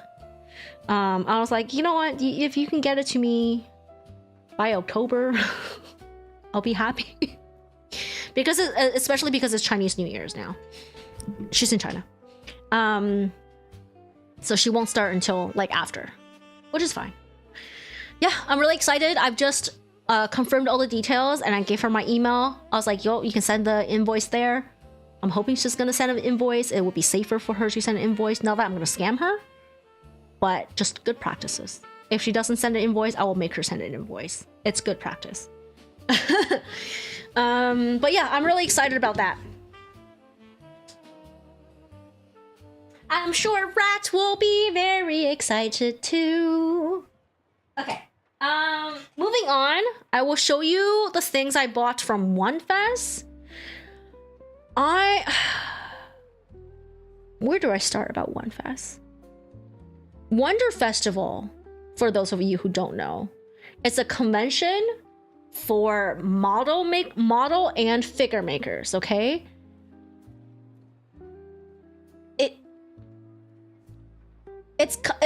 I'm sure you guys have heard of Comic-Con, right? For fan-made comics. It's like that, but one day, and for one day, but twice a year, just like Comic-Con, I think. Twice a year. For model makers and figure makers, and most of the vendors are indie. Because obviously the official stuff you can get it at stores, but most of it is indie. And it was pretty much the one event I planned this trip around. Because I was like, you know what? If we're gonna go in the winter, I am going to OneFest. So we have to be in Tokyo for OneFest. And yeah, so I made it to OneFest. What an event. Let me top up my water, go to the bathroom, get everything all collected, and I'll tell you the story of OneFest.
Okay, so the story of OneFest. I got a ticket. I didn't realize the tickets went on sale in December. So I got my ticket in January and I was in Group C. And that meant the earliest they would take my ticket and trade it for a wristband will be 10 a.m. when the show opens. That's not when I go in. That's when they will take your ticket. And after going to OneFest, well, after doing the lineup process, I was like, yeah, I'm not ready for Comic-Con. Like, I thought I could go to Comic-Con. I cannot go to Comic-Con. I need to go to like 3 more OneFests and/or Design Festa before I am ready. So here's how the lineup situation worked, okay? We got to the station at 9. I was like, we need to be there an hour early. And there was already a giant crowd near the station. And I was like, I don't know where to go. So we asked people, actually we wandered around and then we asked people and they're like, Group C's over there. So we went to Group C and it was all the people waiting to get what I think was in, okay? So I was like, okay, we're just gonna wait here, wait till we get in. Just before 10, I wanna say, I don't even know, I forgot the times, but before 10 o'clock, they let all the Group C in to another line. And I was like, okay.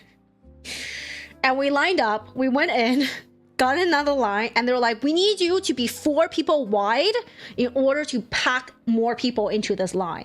And there was already a huge group of people waiting in line there. So first of all, you ignore when they say, wait here. You go in with group B and then you hop in the other line for group C, okay? There was another line in there. I did not know that. Next time, I do know. Okay, so you go in there. You line up, okay? And then the line snakes around the building and the premises. And I think we were walking and stopping for at least 20 minutes. I kid you not. 20 minutes just around the building, down to a different section of a different building. There's like a bunch of buildings connected, and some more. And eventually, we get to another line. I want to cry at this point. We get to another line. Going on an adventure. I literally was about to tour Japan in this line. This line went on for so long. I didn't know there was that much space for a line, because you line up and you see a building in the distance and you're like, ah, yes, I will be inside soon. No, you will not. It's actually the line was for either a different building or this building, but the opposite entrance, and you just had to wiggle your way around. We went downstairs through another line of people going to Haneda Airport, like people waiting for the buses. And anyways, it was just like a weird ass squiggly ass fucking line. And I think we went to the back end of the building into another line. And we stood there for a while. And then the line started to like scoot forward again. And when we got to the front of the line, I realized it was to give them your ticket and get a wristband. So once you get past that, and I was like, yes, I'm gonna get in. No. You will not get in. You get put into another line.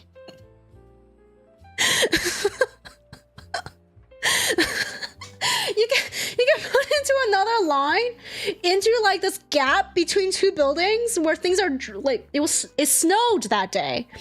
So the snow packed into ice from all the people walking on it.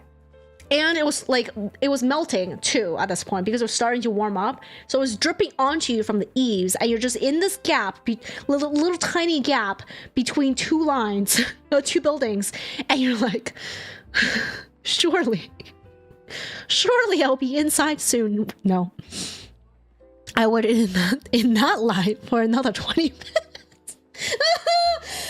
So we ended up getting in maybe around inside the building. Maybe around 10:30, I want to say, or almost 11. Between 10:30 and 11. I eventually, it was too cold to take my hand out of my pocket to check the time. So I just did not. I was holding on to my little USB hand warmers for dear life. Because, listen, Tokyo is fairly warm. And indoors, for some reason, in certain areas, they will blast the fucking heat. In the other areas, it's just cold. And One Fest is no different. But yeah, like I was like, I'm not carrying my giant Canadian jacket. I am carrying my Spring jacket. So I was like, I dressed for indoors and the afternoon, but not for the morning, which was still snowing, kind of like wet snow because it was starting to warm up. But it was cold from standing there for so long and standing on like ice, like snow that's been like squished down from earlier. So yeah, I was holding on to my little USB hand warmers for dear life and waiting. And eventually they're like, okay, we're moving now. And they're like, hold up your wristbands. And everyone had their hand out like this. And I was like, how are you going to check wristbands when like the line, it's like 20 people wide and we're all cramming into the building?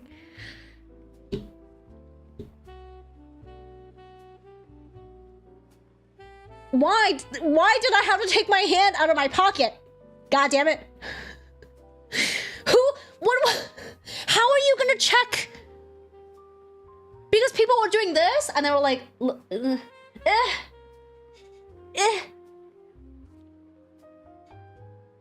In any case, I made it in. Sometime between 10:30 and 11. I don't know. I don't know. And then in that coolest fucking line in between the two buildings, I was browsing the map. It's the map. And let me tell you what an adventure it was to look at this map.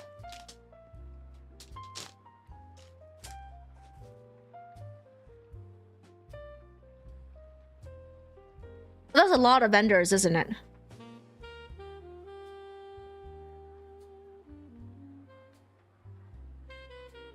That's a lot of vendors. But guess what? Do you see these? Do you see this? It connects to 3 more halls of a lot of vendors. And for those of you who are eagle-eyed and have noticed this and this,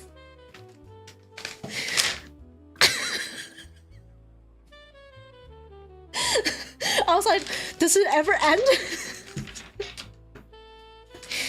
I was like, there's 6 halls. What the fuck? There are 8 halls. Why are there 8 halls? I was freaking out in the line. I was like, why are there so many?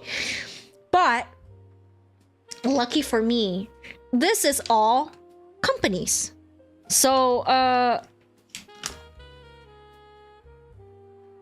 the Good Smiles thing is there. Where the fuck are they? Where are you?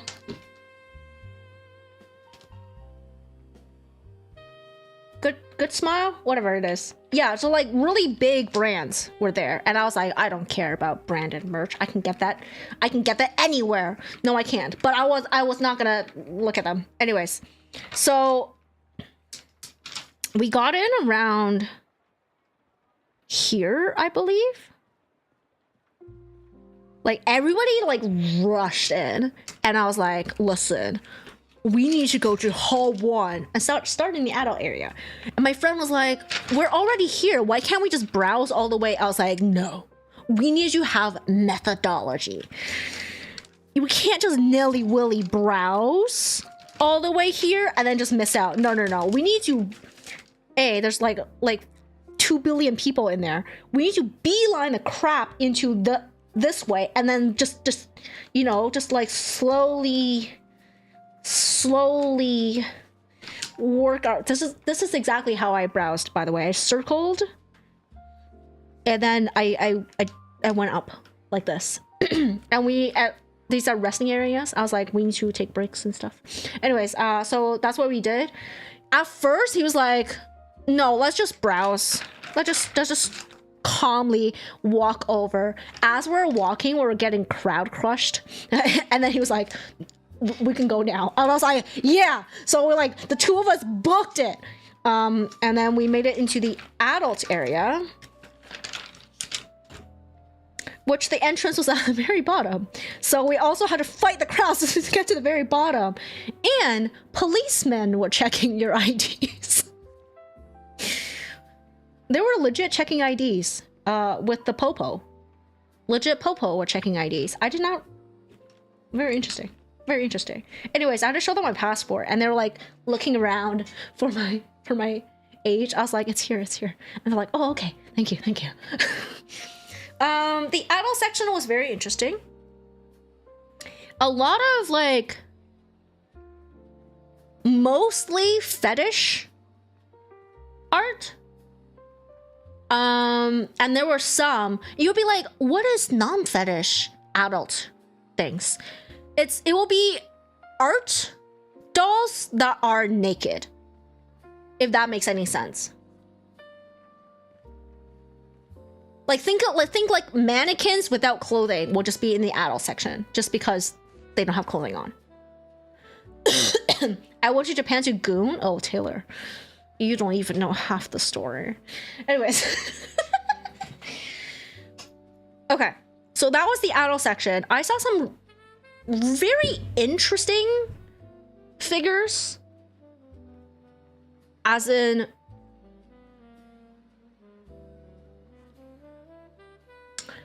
how do I describe them? As in, they were very creative. And I didn't know that there will be people buying figures of those things. In any case, it was interesting. And then I think this one had a huge line that went up to here. So it blocked all of these booths because the line was so long. And I felt really bad because these, I think any of these booths are actually more expensive. Maybe not more expensive, but bigger artists. And all of them being blocked by this one, I think. I think they were lining up for this one. Definitely not these two. But yeah, there was like a huge line that blocked like half the side. I was like, well, I want to go see what they are, but I can't get in there. It's not worth my time. At this point, it's closer to 11. I think by the time we made it here, it was like 11 or just after 11. And I was like, we need to move. And my friend was like, why? It's only 11. The show opened at 10. I was like, you don't understand.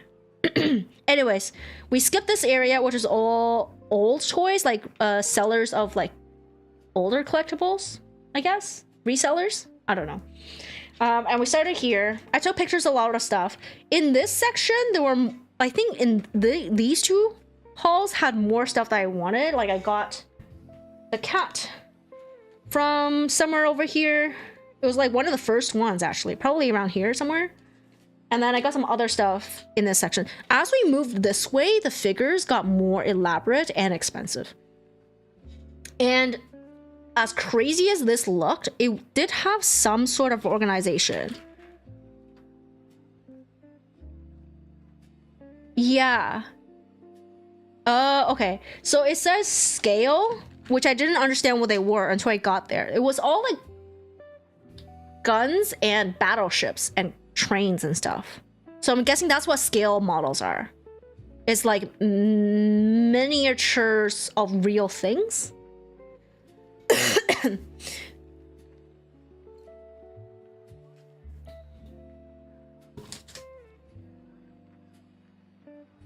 Yeah, this one says normal dealer, the blue. This one's old.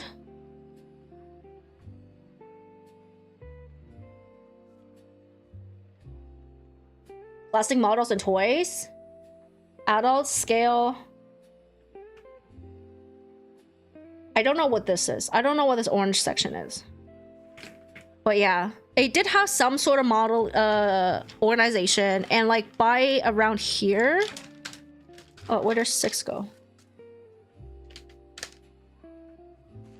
Oh, is this where people were getting the bags from? I just saw this.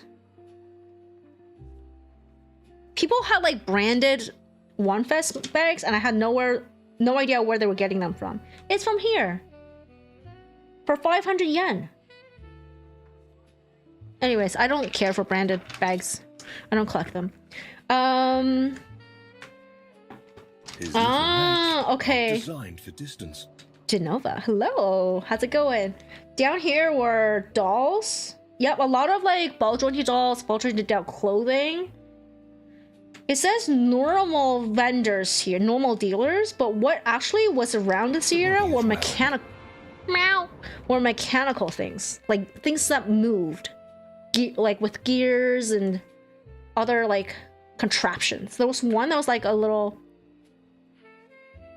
it's like a little wind-up toy where like magnets on the bottom was moving, but through the floor, it was like a little pill bugs with little magnets underneath. So they were wandering around this like little square thing. And that was really interesting. So a lot of like mechanical little gizmos, gadgets here. How's the trip? Fantastic. Science? Yeah. But let me tell you, by noon, I think we made it here. Because we finished round 3.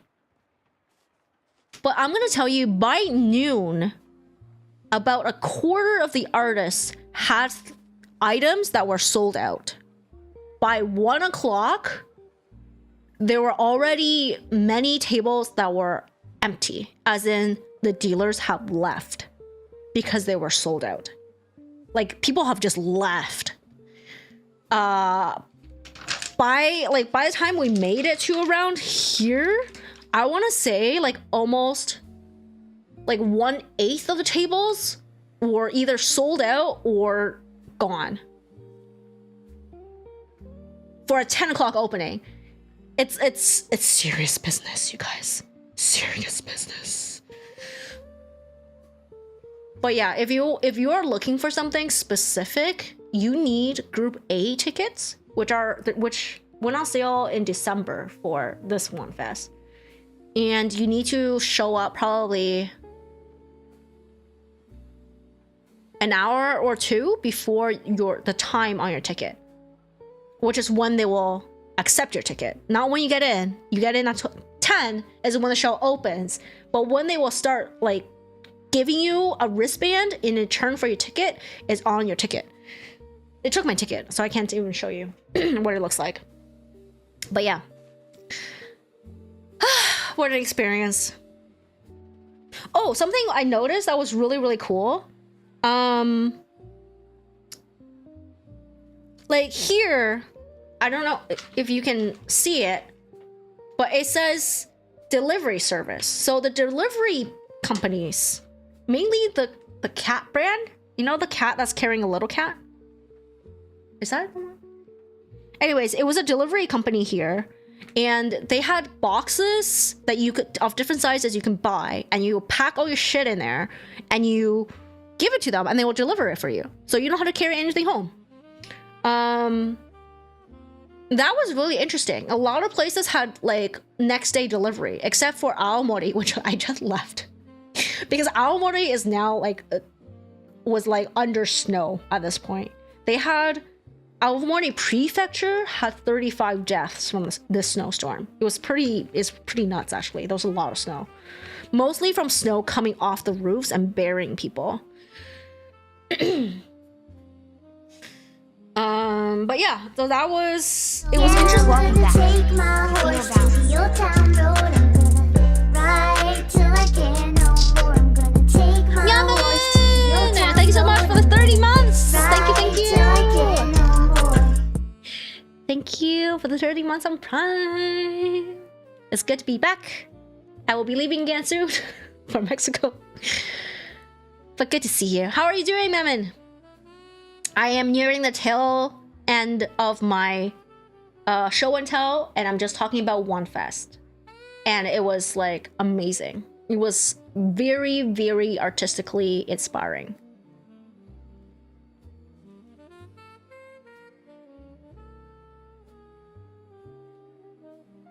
I'm gonna be real busy, yeah. And I'm also like, I'm like, I need to pick up all the gigs I can find. I need to like I don't know, sell my soul or some shit, or like my used socks.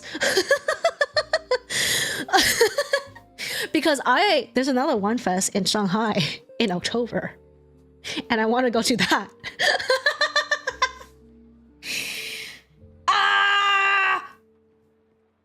But yeah, so I'm just explaining the One Fest situation. It's like, I started with this page of 3 halls. I was like, that's a lot of vendors. And then I flipped the page and there's another 3 halls. And I was like, that's a lot of vendors. And then I discovered there were more vendors here, which I didn't go to. These are big companies and I didn't really care for them. These 6 halls are independent makers. These are all individual artists. There were a lot of them from China, which makes sense because China also has its own One Fest. And China is really the manufacturer of a lot of these things because they have the figure making capacity for it. So a lot of sculptors were Chinese sculptors. And it was really interesting because I was speaking English with my friend. And these like Chinese guys were using broken English, and I was using broken Japanese to talk to them, and we were kind of like fudging it along until I noticed on their like whatchamacallit, their business cards, I guess, were in Chinese, and I was like, oh. I switched to Chinese. I was just like talking Chinese, and they're like, oh. It was really funny. Although, like, my Chinese is also not very good, so especially in specialized context, which in terms of this, it was like about sculpting, and it's like cultural references I didn't get. But it was still better than, you know, my Japanese and their English. Some of the statues I posted, statuettes, the Elden Ring ones were really cool. Yeah, it was insane. Elden Ring fans are literally the craziest people in the world because they can sculpt. The one with all the hands. You know what? I should pull up the pictures for stream.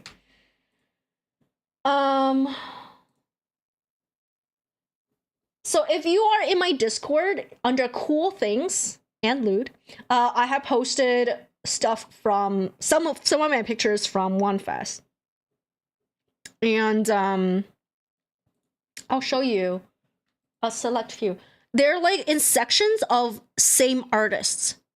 Like if there's a series of 3 pictures, they're all coming from the same booth.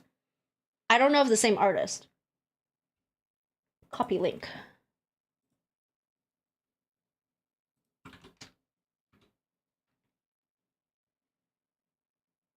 So, let me see.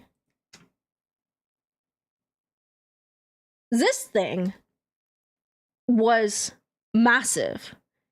And look at the details. Can we zoom in though? We cannot zoom in. I think this is the max quality. It was massive. And it was sold out. I don't know how many they've made. Maybe it was just the one, because this doesn't look like a cast. This looks like a one-of-a-kind sculpt because of how many details there are. And that's the thing. I have no idea how many of these there are. Looks like one-off. Yeah. I wish I took a picture of the pricing too. The pricing was wild. Some of them, like a really pretty girl sculpt would be like $250, let's say, right? And then a super detailed, like, but not a fan art, like original sculpt that's smaller, sorry, that was bigger, will be $100. I'm guessing it's just like some artists would price them down because they're originals, or maybe they're new to the market. It was just, prices were all over the place. Very interesting. But yeah, the one I just showed you was about this big. Can you see? Yeah, it's like, it's pretty much like this wide. And it was like this tall.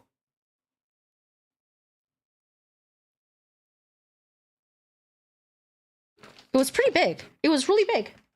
I don't want to know how much it weighs. Some other things.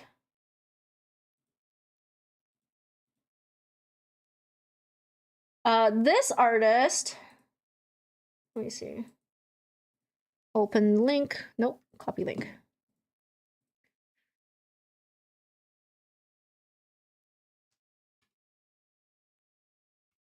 This artist, I've seen on Twitter before, so I knew they were gonna be there.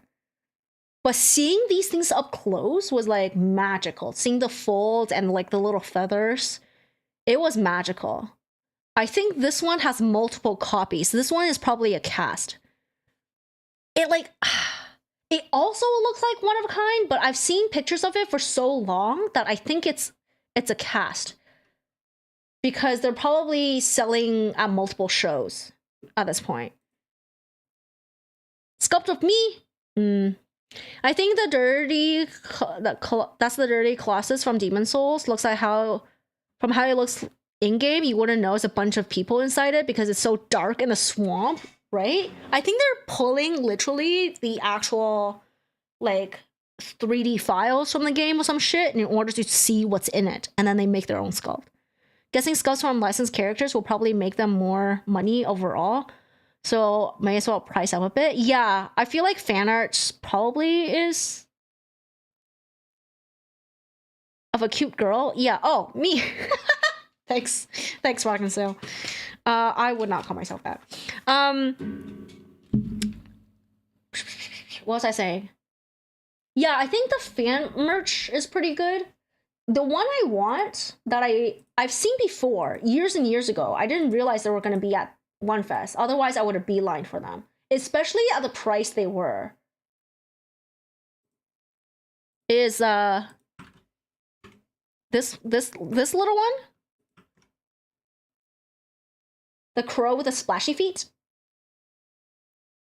And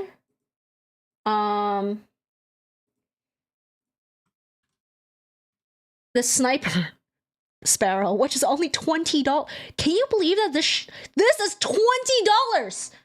Why don't you have 400 of these to sell? They're so small. You could have carried all of them, your entire inventory. That's probably your entire inventory. You could have prepped 50 of these and probably be sold out. You could have, what? Anyways, I really wanted this one. And I didn't realize they were going to be at One Fest. And for $20. Anyways, I took their card. So I will see if they're going to be at if they were going to be at Shanghai One Fest. If I'm going to Shanghai One Fest, I'm going to hope. Of a good girl? You aren't cute, just good? No! That's only 20? Yeah.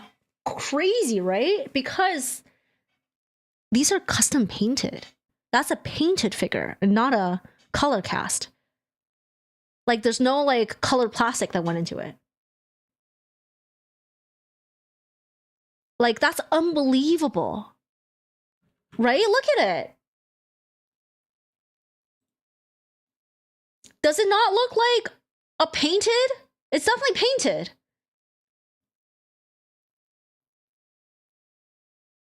Don't put on. I'm not a good girl. I'm a baddie. I'm a baddie. Yeah, 20. This one was also cute, but I like this one the most.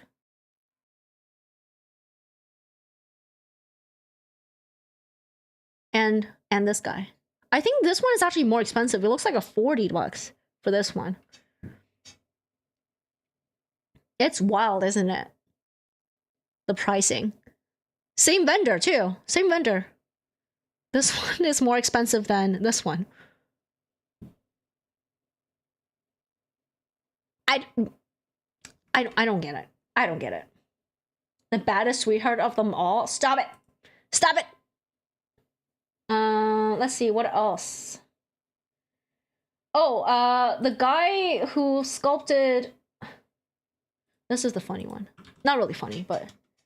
The guy who sculpted this one. And some of the others in this series. Says, these are all one-of-a-kind clay sculpts. Buy them at your own peril. I'm not responsible for breakages. Oh, it was really funny. These were massive. Like, gigantic. How do you even... I don't know. He's like, I'll help you pack, and I think it will be safe for domestic shipping, but overseas, it's on you, buddy. It's on you. Yeah, I mean... Actually, you know what? Let me see if there's a way to zoom in. Or I can check after stream.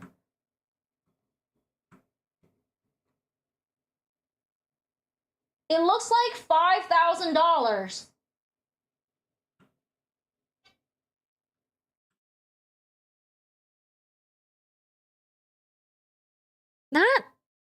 That seems quite low.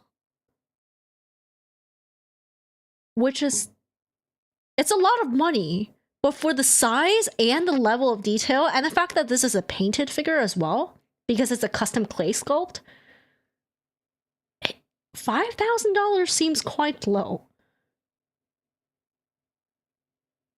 Really, what I'm getting at, 5,055. I think it's 59.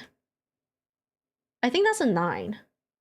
But either way, yeah, like for you, it's even lower. Shipping is gonna kill you. Shipping is probably gonna be like $1,000 plus insurance. You're gonna want insurance on that. But still,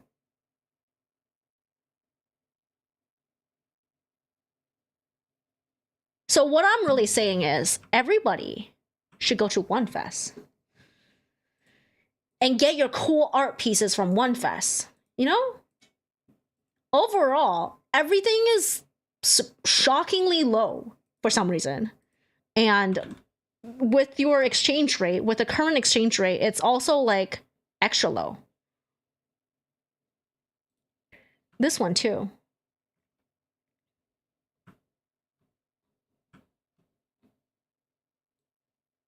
I can't read that. I'll look at it. These are one-of-a-kind pieces. Holy shit. This one's cheaper, I think, than the other one.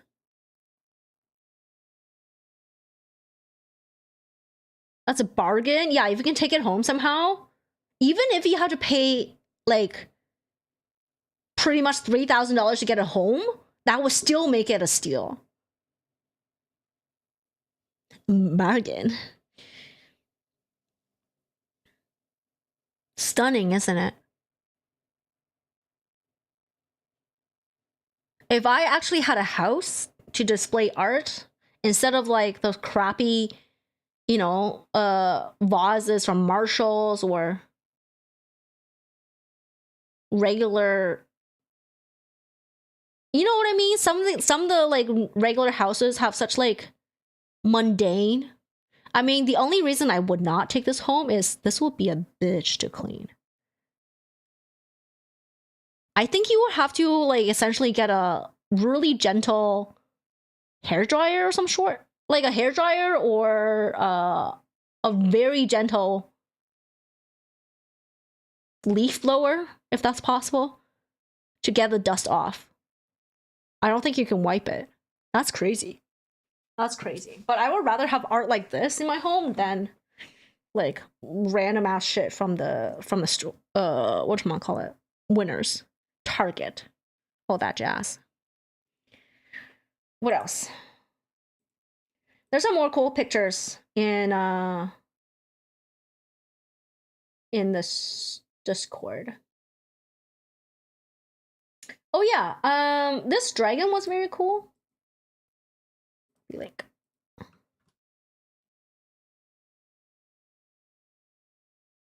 it's from Chinese maker. There's 2 different colorways they put on display, and the gray, original gray. I like this colorway the most, but like I took pictures of both because, you know, just to show you guys what it would look like.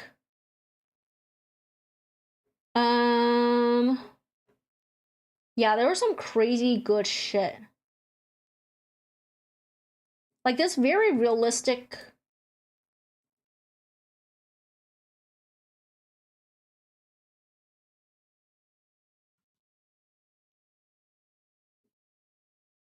Chun-Li.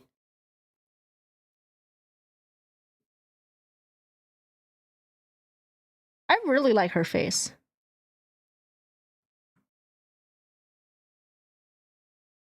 $120? Well, like $100 for me. $80 for you guys, I guess. The Yanks. Miku's. There's some other ones too.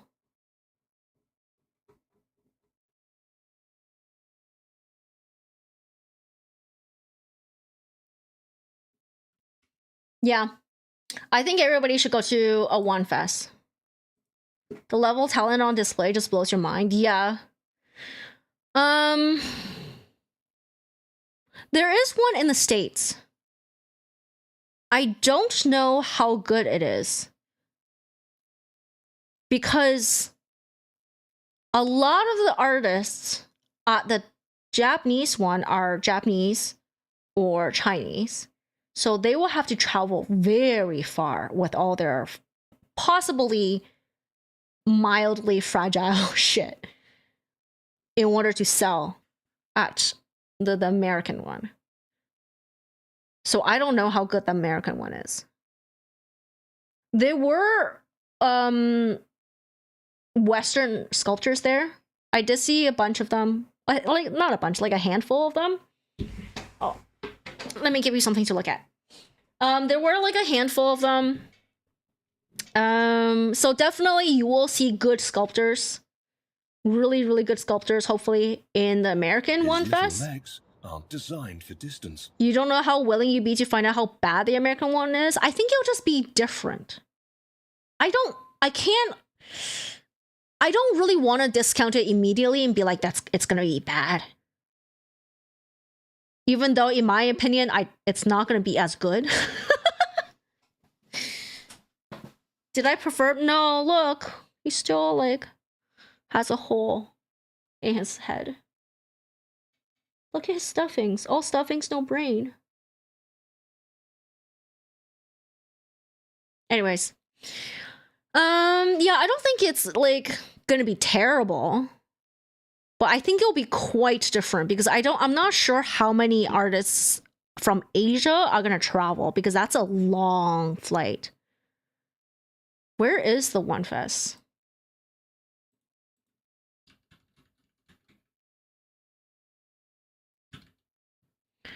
Wonderfest USA.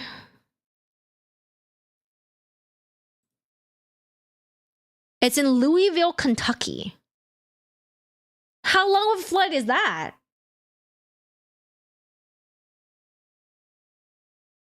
Are there even... I don't think there are direct flights.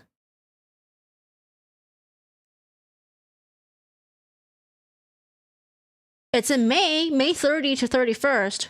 Anybody who's close to Louisville, Kentucky can try to go. Dealer list and maps. Let me look at this.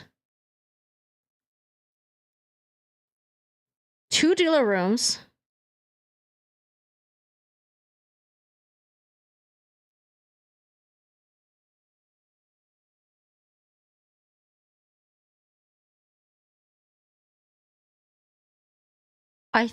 The names of these artists look fairly Western. As in they don't have weird ass names. A lot of the names. Did you guys know that the Chinese and the Japanese, I don't know about Koreans because I haven't checked. I haven't really tracked them, but most of the Asian artists, especially the East Asian artists, like to have very strange names.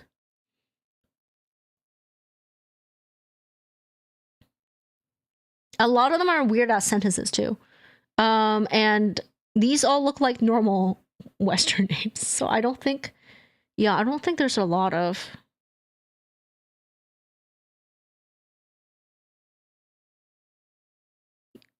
I don't think there's a lot of Asian artists there. I'd be interested to see what is there though.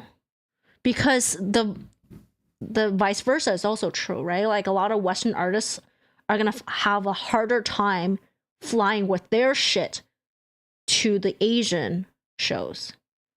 So what I saw there had a few Western artists, but not a lot. So I'm actually curious what the Asian artists, what the Western artists will make. Head stuff, no thoughts kind of rant. Yeah, that's all the way across the country for you. Not sure if they're direct flights. Yeah, I don't think there are direct flights from Japan or China, so there's probably not going to be many Asian artists there. It will be interesting though. Whoever's close to it should go. How much is the tickets? Oh, it's 2 days. What the fuck? It's $55 for 2 days. for an adult. If you're not an adult, maybe you should not be watching my stream. Not that I am an 18 plus stream. I swear a lot, and we talk about shit, all sorts of shit. Yeah, if you're close to Louisville, Kentucky, during those dates, May 30th and 31st, you should give it a look-see. 55 for 2 days isn't bad, not gonna lie. Yeah. But it is a show specifically to buy stuff with nothing else. Basically, it's a ticket to a mall, essentially.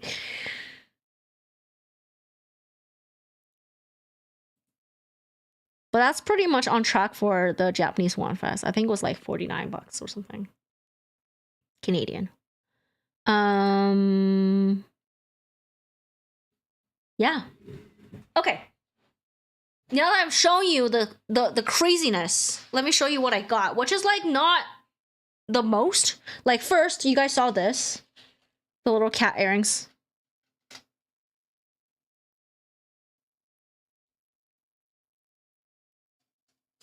I got this at One Fest. And also, like, I was like, okay, I can't buy any, like, there was things I really wanted to buy. They were either sold out or it was like at a price point where I was like, I don't know how to bring it back and I have nowhere to display them. Because my home is still like topsy-turvy right now. So I don't have anywhere to display them. And I was like, I'm not bringing anything home that I don't really know what to do with, because it's a waste of effort and money and time, but also I feel like it's unfair to the figure that if I can't display it with justice and like appreciate it, you know? Very well put. That's pretty much how you view most conventions though. But most conventions will have other programming. You just choose not to go to them, like panels, masquerades, and all that stuff. There's a difference. The tickets pay for other things. You just guests, but you just choose not to go to them. Anyways, I bought a couple small things that I was like, you know what? I'm sure I can find somewhere to display them. Let me show you the one other thing that I got for myself. I did get a present for Fua. I feel bad. I'll tell you why I feel bad. But this is what I got for myself.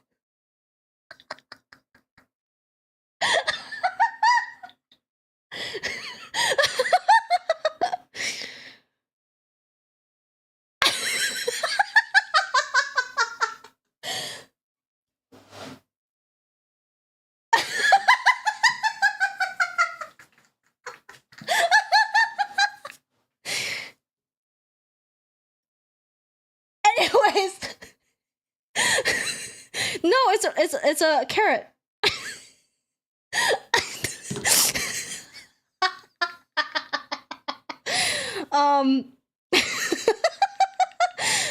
Yeah, they were all really strange, all of them, but this one really caught my eye. So this is the one I.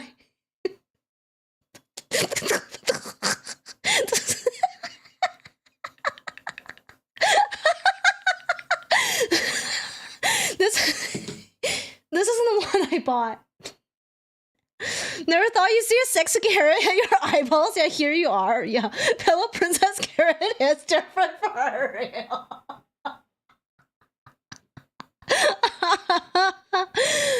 Oh, my stomach hurts. You backlash side-eye the fuck out of you with that stance. Don't worry, you'll clear your backlog, I'm sure. But yeah, there were so many. There's like a daikon that was in a similar pose. It was like the paint me like one of your French girls pose. And my friend was like, you should have gotten them both. I was like, no. Don't tell me it's broken. Ooh, this part looks like a mild breakage, but it's okay. It will not be touched no more. This artist also made other things. I was I really wanted one of these things as a keychain, but they only had the teeth, Sorry, the mushroom with eyeballs, and these teeth were tongue as keychains. They were kind of cute, but I didn't love them enough. They didn't like shock value enough, I guess, for me to buy them. Oh, and they also had them vomiting into toilets or sitting on toilets with a little newspaper. Oh, like these, but sitting on toilets. Yeah, but this is truly what it means to be at One Fest. I'm telling you, if I bought this and I had money for the other big figure I want, but it did see the other figure I really wanted did not have a price tag. And I knew I did not have enough money to ask what the cost was. I don't even know if it's on sale because it didn't have a price tag. Anyways, yeah, like the dichotomy of my interests are pretty much the horror level of Dark Souls and this. And then this. This is pretty much what I'm interested in. Like even this stuff. But yeah, this is what I bought for myself. Is Fua Fua in my chat? Let me see. Because I bought a present. I have no idea who's in my chat right now. I bought a present for him, and I told him it was because I couldn't afford the more expensive one that I wanted to buy for him, which was $70. I will put a picture of what I wanted to buy for him. Maybe I'll put up a picture. Anyways, the gift I bought for Fua.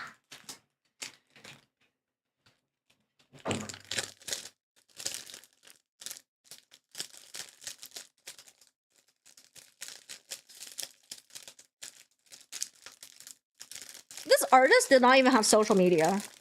He just had a booth. He was just raw dogging it. I was like, do you have socials? He was like, no, you can put it on social media. I was like, no. Do you have social? He's like, no, I don't. I was like, bro. Ta-da! Ta-da!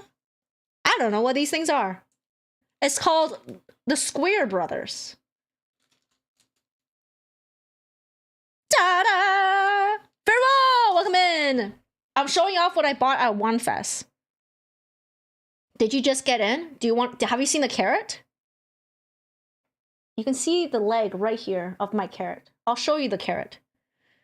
Thank you! But this is what I got as a souvenir for Fua, who has been supplying me with a whole bunch of Gunpla to build. The rotating heads. Yeah, it was so cool. You did catch the carrot? Nice. But yeah. Every one of them had different faces, so they were individually sculpted. Or at the very least, individually carved into. And this is all I could afford. Where'd you get a statue of you? Hey. Welcome in, Pharaoh! How's it going? Everyone needs to see the carrot? Yeah. Pharaoh, did you see the carrot? But this will be a gift. This is a present for Fua. I'm really happy. I found it. The other... Okay. Oh, I want to tell you. The artist that had the other one I wanted to buy for Fua, but it was $70 and I couldn't... And big. And I could not afford it. But I was like, what's your Instagram and like what's your name and stuff? Is it the name that's on the booth? He's like, no, because it was 3 friends sharing a booth. So he was like, I'll get, like, he was like looking around for his card.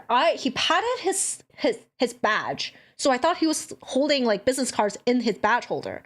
No. Then he patted his body and found a little box in his pocket, and I thought that it held business cards. No. What he pulled out of the box, okay, was this. A soy sauce container. And this was this business card.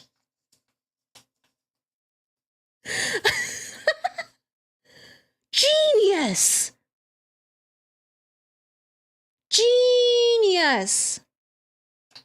So good! What the heck is it even printed on? In any case, I know, right? The best. The best. Business scroll? Yeah, business. And like, I think he specifically chose red because the soy sauce caps are usually red, right? Oh.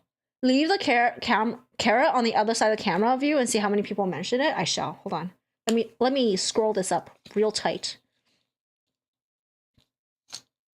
And put it back in.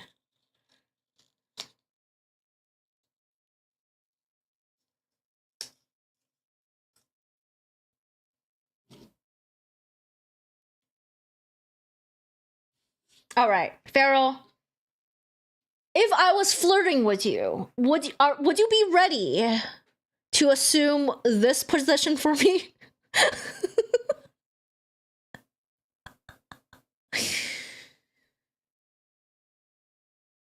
You know?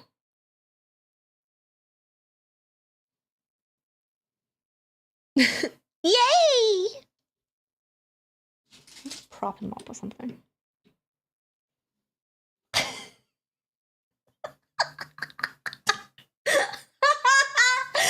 Oh my god. Anyways. And then my final purchase from Japan was at a Sanrio store. Okay, let me tell you. When I went to Japan, I did not care about Sanrio. But while I was in Japan, the GOAT, Togashi Sensei, released the picture of Kuroro, one of the dudes in my ship, as a pom-pom pudding. And now I have no choice but to be a pudding fan. A pom-pom pudding fan who essentially also is showing ass.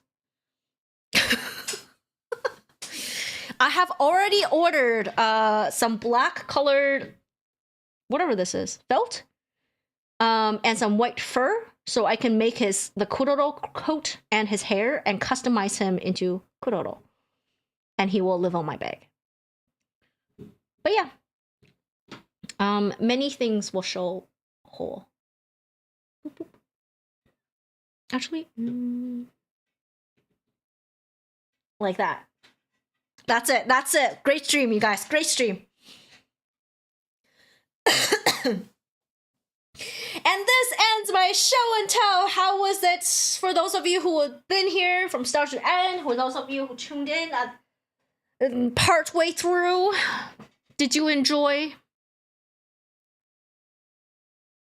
Just got them on display. Isn't that isn't that kind of streaming site? You know, this is part of his charm. If you go on his wiki, it tells you that the charm point of Pom Pom Pudding is his asshole. It's part of your charm too? Ayo, let's go. Oh. Meow. Sumi, hello. More charms? Yeah, I also got 2 omamoris from Shinjuku. One of the Shinjuku shrines. One of the ones we passed. Yeah, that's pretty much it. That's pretty much everything. You have to catch the VOD? Yeah, I tried not to buy too much, but even then I came home with my suitcase and a duffel bag full. When I went pretty much I bought just a duffel bag full, didn't I? Because I went with like a suitcase and the duffel bag inside the suitcase. But the suitcase wasn't like super full. Well, the duffel bag was really full because I crammed a jacket in there and it was poofy. And then my suitcase had a little bit of room. I think that's how it got squished. Either that or because I crammed too many things in it. I forgot. I didn't realize it was so bendy. Nothing too fragile. Well, this one already has a little bit of crack, but it's not going to get moved anytime again. So, like, I'm not going to ship it anymore. So it should be fine.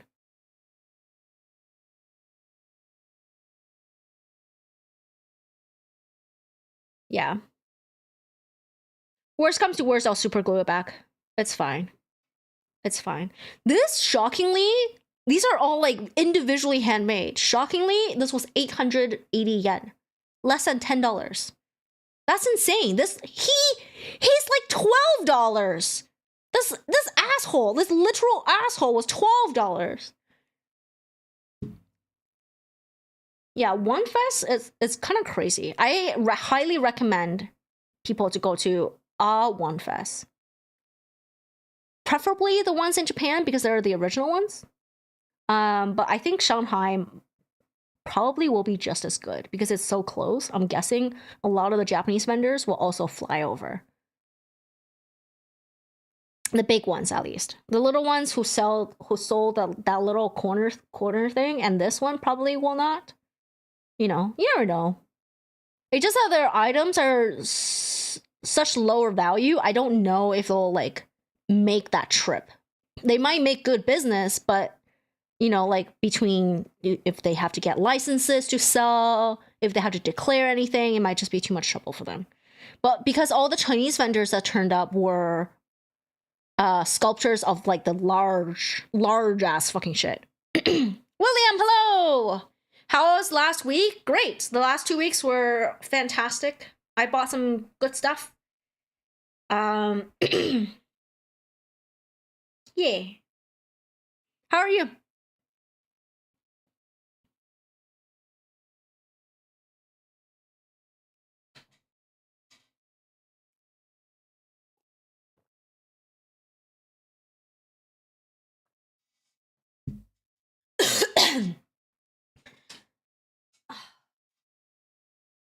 I'm like looking around trying to make sure I haven't forgotten anything. Yeah, the trip was good. Is that a mouse? This one is a rat. My furry rat son. Chunk-ass. Chunky baby. Now in 4K. Like look at the details.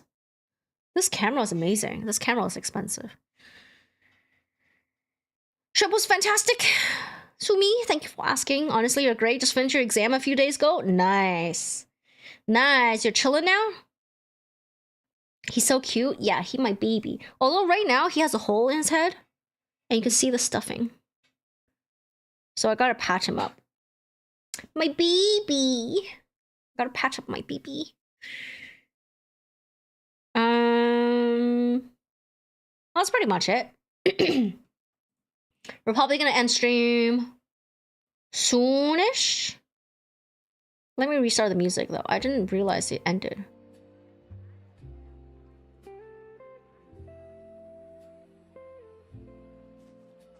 Maybe that's his charm point? Yeah, but I don't want him to unravel further. Like, I can handle some unraveling, but not that much.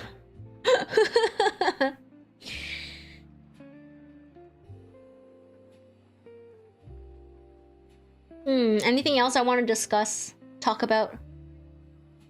Anything else you guys want to talk about? Oh, I downloaded Blender today, and I started watching sculpting videos. It seems pretty intuitive. Like, if I'm not modeling and rather just sculpting, I can just pretty much use a brush and just, like, stick clay on and remove clay, pretty much. Seems basic enough, and the rest is, like, how well... how well do I know what I want to sculpt? But yeah, I came back from this One Fest, and I was, like, super inspired. I was like, I'm gonna do it. I'm gonna sculpt.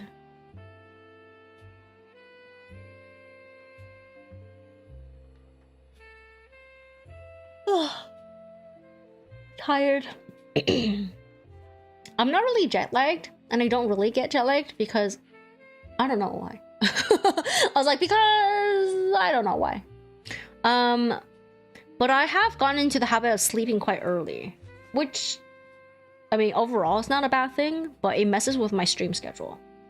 Because my stream has been 7 p.m. till like 11. Yeah, I've been going down to 4 hours.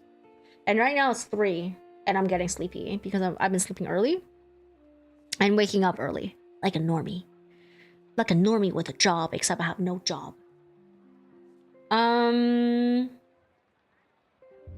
Yeah, I don't know. This, like, what I did in Japan, basically, I would sleep early and wake up super early and take a bath because most of my hotels had public baths.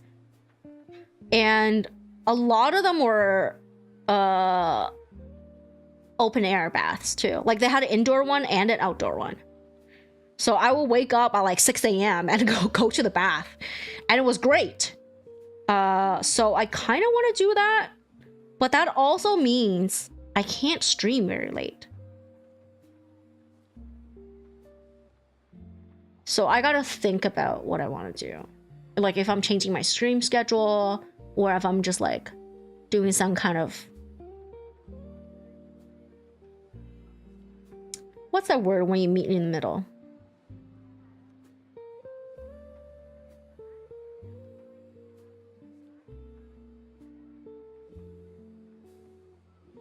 Compromise between the two, you know? I'm not quite sure yet. But yeah, like I'm really inspired. I really want to get things moving while I still have that, the memories, the essence of motivation within me before the crushing reality of my reality. The crushing reality of everything around me presses in and squeezes my aspirations until they yeah, so we'll see. I definitely want to learn Blender this year. I was gonna aim for animation, but I think Blender sculpting. How was the weather there? It was good. It was a lot warmer than here.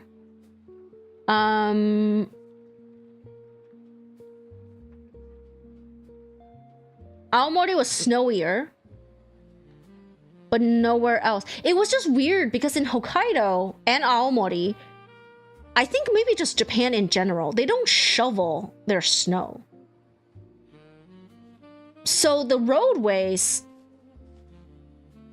like, it's so weird because there's sidewalks, right? Individual stores will sometimes clear their sidewalk and sometimes they won't clear it. And how they clear it is that, like, we were already walking on packed snow. So it was kind of like chunks of ice. And what they do, they had a stick with like what looked like a blade on it, and they would just drop. Like there's a part on it that just like hammers right in. It was like a... I don't know how to describe it. I guess it was kind of like a weird like shovel thing. And there's like a big metal thing they attach to it, and they just go kind of drop onto it, and it would just like pretty much slam the blade into the ice and chip it. So it would just break up these like chunks of ice ground into like pieces rather than shoveling. So they weren't trying to get rid of things as they fall. They kind of just let it accumulate and then just get rid of the whole thing in one go. But on the roads, they didn't shovel at all. So some sidewalks will be clear, and then you will have like about this much to like this. No. Some places had enough snow. It was like 2 feet of snow. The ground, like on some roads, will be like 2 feet above the actual ground, and you had to climb up to it. And it was just so weird because at every intersection, you would just climb this giant hill onto the road because the roads weren't shoveled, and then you would just like jump off the other side because the sidewalks were cleared. It was such a weird experience. And in Aomori, at one point, I was like walking, like the snowbanks were high, and then the sidewalks were non-existent. It was just like road, like probably like ground, road, snowbank, and then like a little footpath that people have like traveled on.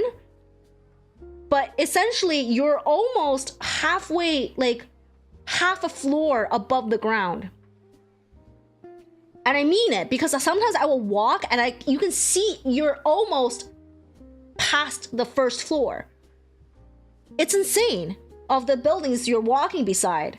And then I was like, it's so freaking narrow. It only fits one person. And one step off, you'll just sink your foot right into it. And I was like, it was icy because everyone's like tread on it. So it's compacted and slippery. And essentially, I was like doing some kind of weird tightrope walking in the snow in Aomori at night. And at one point, I was just sliding my way through, giggling like crazy because I was like in hysterics. I was like, what am I doing with my life? Doing fucking tightrope walking, like half a floor height above the ground on a slippery ass snowbank. It was nuts. 2 feet? Yeah, it's insane. Some of the snowbanks, like leading up from the sidewalk onto the road level, had like stairs chipped into them so you can get up. And my jacket was the long kind. My jacket went down to like mid-thigh. So I had to zip the bottom up so I could step high enough. Because otherwise I couldn't like step high enough to get onto these fucking snowbanks. Which were not snowbanks, they were the road. That was literally the road. It was just mind-blowing. They did not shovel at all. And for a really long time, we're like, what is carving out the sidewalks? The sidewalks walls were like straight and the ground was flat. And it definitely wasn't a snow plow because there was no like piled up snow anywhere. And eventually you found out it's like that, like it looked like a mulcher. It's like a big spirally thing and it blew snow off to the side as it went by. So it was just carving out this path and it was just blowing snow out evenly into the banks on the side, adding to the snowbanks. Oh my gosh, it was nuts. And there was like, at one 7-Eleven, the parking lot had a gigantic snowbank. I think from just that parking lot, and it reached the second floor. It was like 1.5, almost 2 stories tall. This like giant snowbank. From that parking lot, not anywhere else, just the parking lot. And I was like, what the fuck? And all day you see these like trucks, big and small, and they're not like, we're not talking about like North American garbage truck size. We're talking about either the tiny little K trucks or like a regular farmer's truck, which is, I guess, a little bit bigger than the Toyota trucks. Anyways, it's a truck with the like the little metal bed on the back that you see in anime that farmers use. It was like either the teeny tiny one or a slightly bigger one, and they would be carting snow all like endlessly. And I googled it. Apparently they just dump it into the bay, which is smart. They literally, Aomori's a coastal city. They just dump it into the water. And just, it's constant. At any given time, there's like a truck with snow going somewhere. Very interesting. They do not use salt either. It's some kind of grit, some kind of like sandy. I'm guessing it's volcano. What do we call it? Pumice? No, maybe volcano ash. So it's like this like black little gritty material that they scatter everywhere. But yeah, they chuck it into the bay, into the ocean. Goodbye, snow. Oh my god, it was crazy. It was so crazy. It was insane. There were like snowbanks where I'm like, yeah. There were snowbanks where I'm like, if I walked in there, this will be kind of like that, like Junji Ito manga with the holes. I'd be like, I will make a hole just for me. There are many like it, but this one's made for me. This one I made for myself.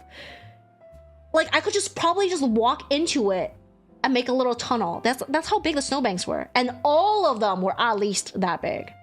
Wild. Anyways, I think people thought we were crazy for going to Aomori during that time. But like our trip was planned way early, right? Thank you for the head pat. Oh, Yari.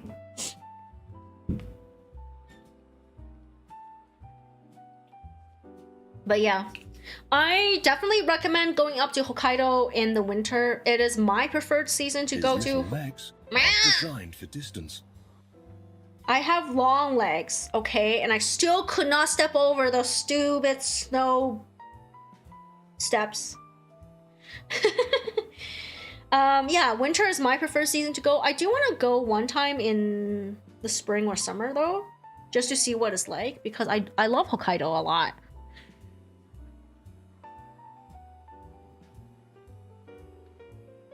Yeah, Sapporo was really good. Hakodate was really good.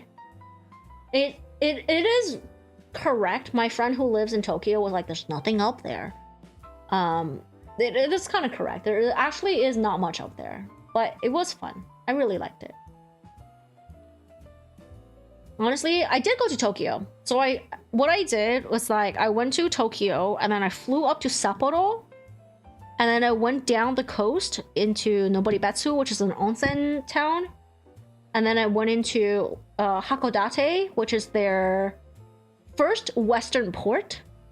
And then I went across the strait of Hokkaido, I think, into Aomori, which has actually nothing, and the snowiest city of Japan.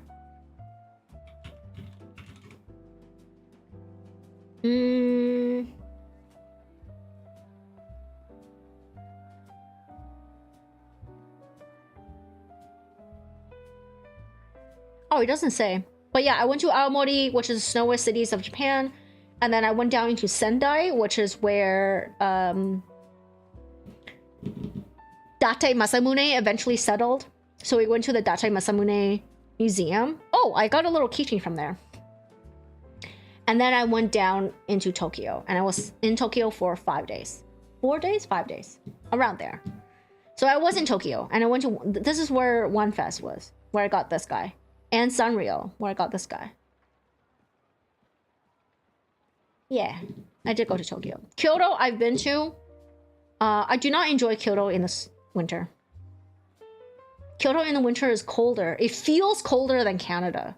Because it's not... Okay, so when you go anywhere Tokyo and north, it's not actually cold. Like, it's moist. It's wetter than it is in Canada, which is really dry. So it doesn't feel like bitter cold. And the temperature doesn't drop very much either. In places like Sendai and Tokyo, when it went to like 15, between 5 degrees and 15, I was still in a hoodie or a sweater and long sleeves. And I realized it's because the ground doesn't freeze. So it's like a 15 degrees autumn, like fall weather, rather than a 15 degrees spring weather for me. Which tracks, because I do wear just a hoodie in the fall during that transitional period. But yeah, it's fairly warm. But in Kyoto, it's so wet and moist and humid that it was actually colder than Tokyo. And I did not enjoy that the last time I went during the winter. Was the trip expensive? It was a lot of money, but all things considered, it was not expensive because the currency exchange is in my favor. Even as a Canadian, it was still in my favor. For the Americans, it will be even better.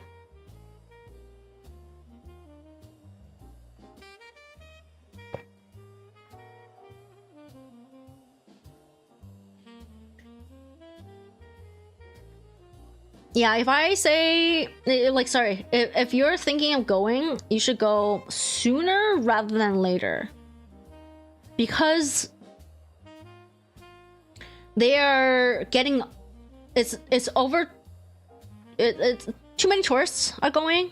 And you'll be like, oh, I'll avoid the crowds. No, they're implementing policies that's gonna happen fairly soon. Actually, some of them are coming into effect this year. That's gonna make things a bit more expensive, which I agree with. I think they should charge travelers some kind of tax in order, because we are taxing their infrastructure, but we're not paying for it. But yeah, but there are other policies that's for sure coming into place, and policies and sentiments that probably will make trips feel different. Also, Japan's constantly changing, and I think it's changing to become more international. So it's losing a lot of the Japanese-ness of Japan, unless you go to smaller places. Lettuce, hello! How's it going?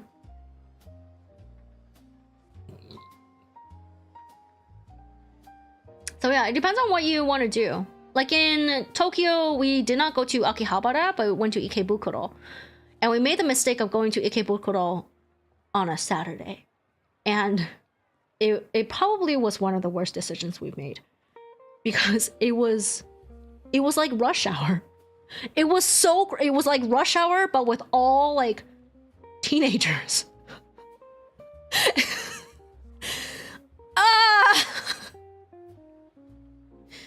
Anyways, it was nice to see them all dressed up though. So many people were dressed up, and even despite the cold, a lot of the girls were like fully in like Lolita gear and a whole bunch of stuff. What's the tourist to local ratio like? Depends on where. Depends on where. In Ikebukuro, on a Saturday, it was more locals because that's when they would go shopping. So essentially, I was in like all the secondhand like weeb stores, pawing through. I didn't get to paw through the bins for deals and merch, because it was like 60% locals and 40% tourists, and it was packed. And I was like, I can't deal. This is too overwhelming for me. I cannot. And I don't care about my ship that much. Short skirts in the winter, so Japanese. Yeah, they were fully dolled up too. They were in Ikebukuro. There were a lot of tourists as well. A lot more than anywhere. Sorry. Let me rephrase that. There were noticeably more white people in Ikebukuro than all the other places I've been to. All the other locations had a lot more other tourists. Like, I could hear a lot of Chinese and Korean. And in some places, a lot of people wearing headscarves. I don't know which Muslim community they came from, but they're Southeast Asian in headscarves. But in Ikebukuro, there were a lot of white people. Very, very shocking. I got there, I was like, whoa, white people. That's how little I saw this whole trip, that I was like, what? White people in Japan? How could this be? Which is hilarious, because I was looking for specific mandarake, which is like a secondhand collector's shop. And I found one on Google that said, this is essentially the most wonderful yaoi dungeon ever. And I was like looking for it. I was like, where the fuck is this store? Because I'm curious what's in there. Maybe my ship will be in there. And as we were lost and wandering around, and we're like, I was talking to my friend, I was like, it's gotta be here somewhere. This girl turns around, white lady, and she was like, what are you looking for? I was like, I'm looking for a mandarake. And she's like, I don't know what that is. And she's like, show me on the map. I was like, I showed her on the map, and she's like, show me a picture of it. She looked at the picture of the store. She's like, go over there. The stairs going down. That's it. I was like, bless you, queen. Yeah, so she identified the store just by photos of the store, not by what it's called or where it is on the map. She just knew where it was based on what it looked like. I was like, queen, bless. It was a dungeon because it was in a fucking basement and it was hot as hell. Why are all those places are freaking hot, man? For a Canadian traveling in winter, it's too warm. I need it to be a little cooler.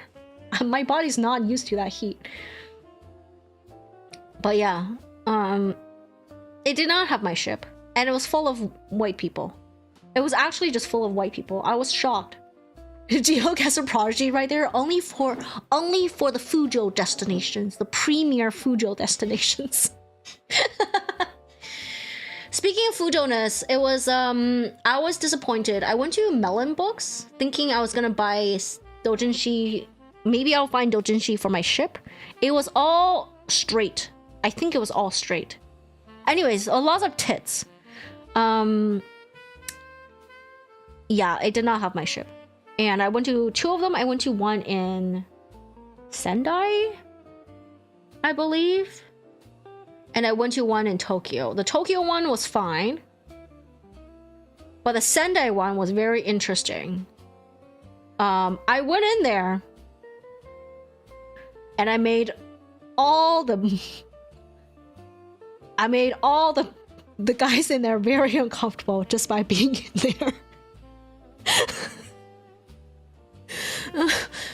Oh my god, I never felt like so like a social pariah until I went into that store. I would walk down the aisles and these guys would be like, and they would like shuffle closer to closer to the shelves and away from me, and then like when I went behind them, like to pass by behind them, they like shuffled really close to the shelves, and it's like they kind of like side-eye me every now and then nervously. I was like, I am so sorry, broskis, I'm not judging you at all, there's no need to feel uncomfortable. But yeah, I made them very uncomfortable. Yeah, I felt kind of bad. I was like, it's okay. But yeah, Tokyo was fine. Tokyo was probably used to, like, they were either used to having women in there or they just didn't see me at all. I don't think that, you know what, I think they didn't even see me. I think they were very focused, but in Sendai, they were not comfortable with me being in there. Which I understand. It seems to be a shop for mostly men. Like, target audience was men. So probably, I was rare. I was rare in there. We love Bara? Yeah. Is that Kurapika and Kuroro? Yeah.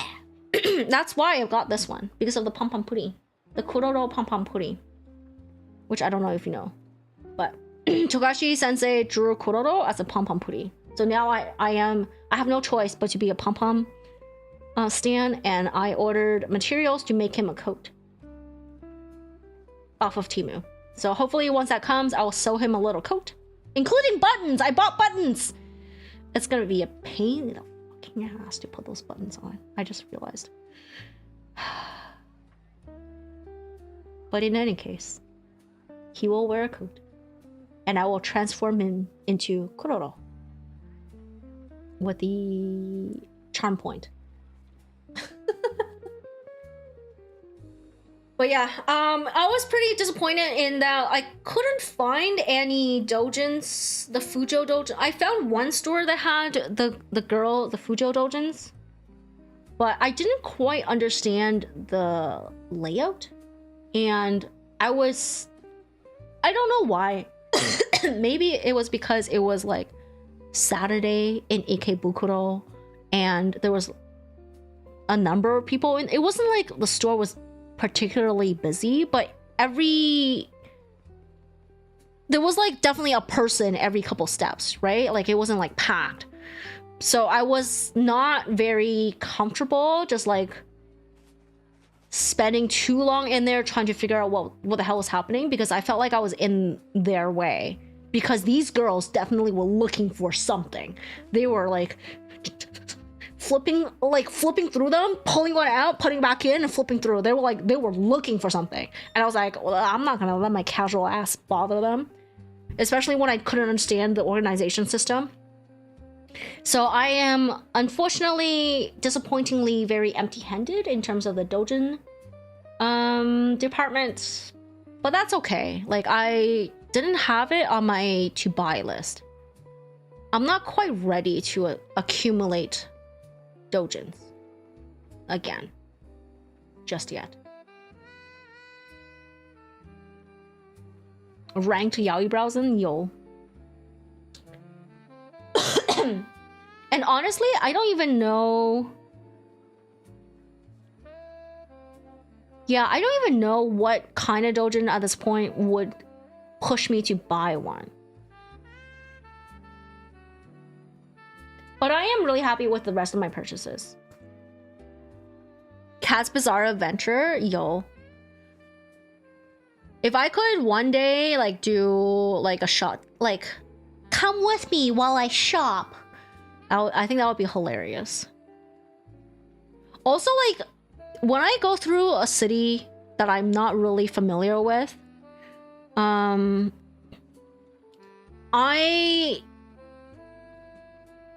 I mean, I always notice things, but like I notice more things, and more things interest me because they're so new to me. I like pointed out so many things that I was like, oh, look at that. I wonder what that's for. Oh, look at this. I wonder how that came out to be. And it was just like endless. My friend got like kind of fed up with that. Like endless. I couldn't stop. Which areas did I go in Tokyo? I went to most of the major ones. We went to Harajuku, but mostly to hit up the secondhand stores. Harajuku secondhand stores have a lot more brand merch, like expensive brands. Japan in general. Oh, I started in Sapporo. I went to Otaru and Yo something. Let me see.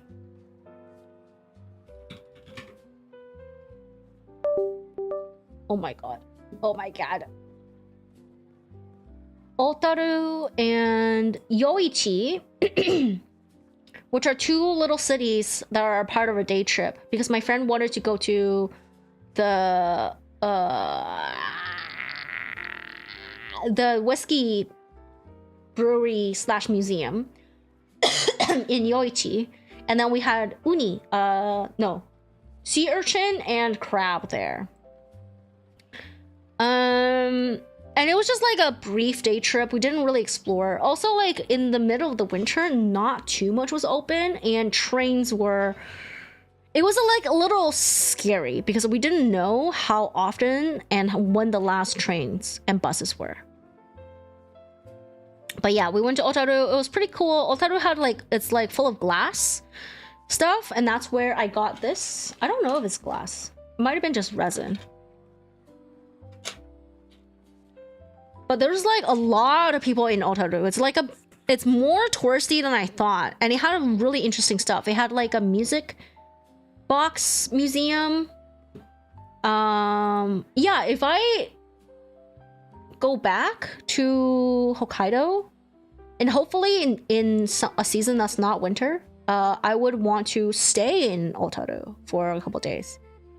It's very interesting. Do you see drunk people on the streets at night in Tokyo? We did not go out at night. Basically, we discovered very early on that, have you watched anime where they're like, oh my god, my clothes are gonna smell like food? And I was like, girl, like, stop making such a big deal out of things. Okay. I never had this problem before in all my other trips, but this time I really noticed the smells, and to the point where if I had a smell on me, like on my clothes, I wouldn't eat the next meal. It would like turn me off completely from eating. It was like very interesting. So the bars, the izakayas and stuff all had strong, like they all smelled really strong. You could smell them outside. They all smelled really good, but like as soon as I smelled it, I was like, I'm not going in. If I go in, I won't eat the next day because of the smell on my clothes. It's crazy. And then like the closet where we hung our jackets, like we hung our jackets in like the closet in Sapporo, and we bought the spray there to spray it down to like whatchamacallit, deodorize it. It just doesn't work. By the time we were leaving, the closet smelled like food. That's how strong it was. I was like, what the hell? The closet smelled like grease and food. It was, oh my god. So after that, I was like, no, we're not going out. If we're going out to drink, we're going out to like really tame places and having like one drink. I did get drunk at the one restaurant I really wanted to go to. But even then, and it was quite cold, I guess. Where the heck are they putting the food? I don't know. Extra grease, I guess? Not enough ventilation? I don't know. I don't know. Maybe the younger me thought the food, like, wasn't bothered by it because it just smelled delicious. But right now, like, I smell it and I'm like, I don't want to eat. Like, I'm so just overwhelmed by the grease smell. I can't handle it. So we didn't go into any izakaya at all. And then if we wanted to go somewhere remotely grilled-y, we had to like choose carefully which item of clothing we're sacrificing. And we would like bring it back, spray the crap out of it, and put it right under the fan in the bathroom. Yeah, I just came back from Japan. Welcome in, Ella.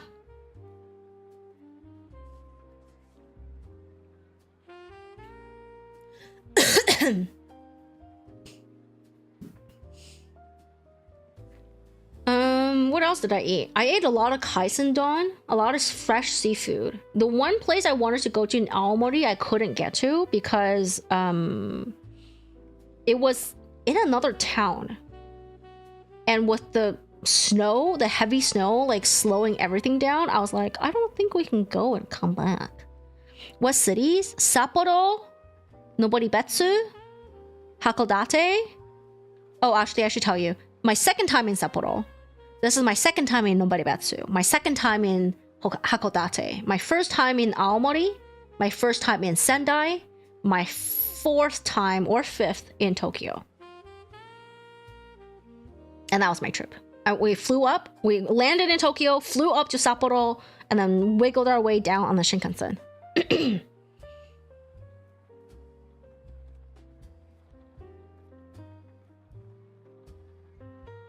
Northern Japan trip? Yeah, Northern Japan trip in the winter is a trip I would recommend, but you better be flexible. This is actually the second time our trip has been messed up by the snow. Last trip I went also during this time, our flight was delayed 3 hours because there was a freak snowstorm in Tokyo where the plane couldn't leave. And this trip, our plane was delayed by a day. They canceled it and rescheduled it the next day because the snow here was so heavy they didn't want to land. So they just canceled the trip that's coming over here. And then in Aomori, the snow was so bad that local trains were canceled and you just had to wait for buses that were like really struggling in the snow. The prefecture had 35 deaths from snow, like snow falling on people from the roofs usually, or roofs collapsing from the snow. That's how much snow they got.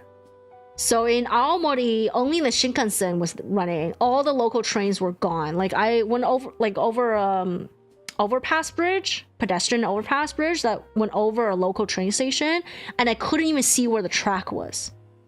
Everything was flat white. The track was completely gone. It was insane. So much snow. There's a guy you watch that runs a little konbini, and all his videos of him chowing down his food, and one go, they're so bad, the food looks so good. Yeah, food is a big draw. Oh my god! Okay, speaking of food! Did you split some accent or something? Oh, no. Flexible on time. Yeah, flexible with your trip being messed up. I would never... If you go to northern Japan in the winter, do not ever change cities and fly on the same day. Like, say for instance, you are in...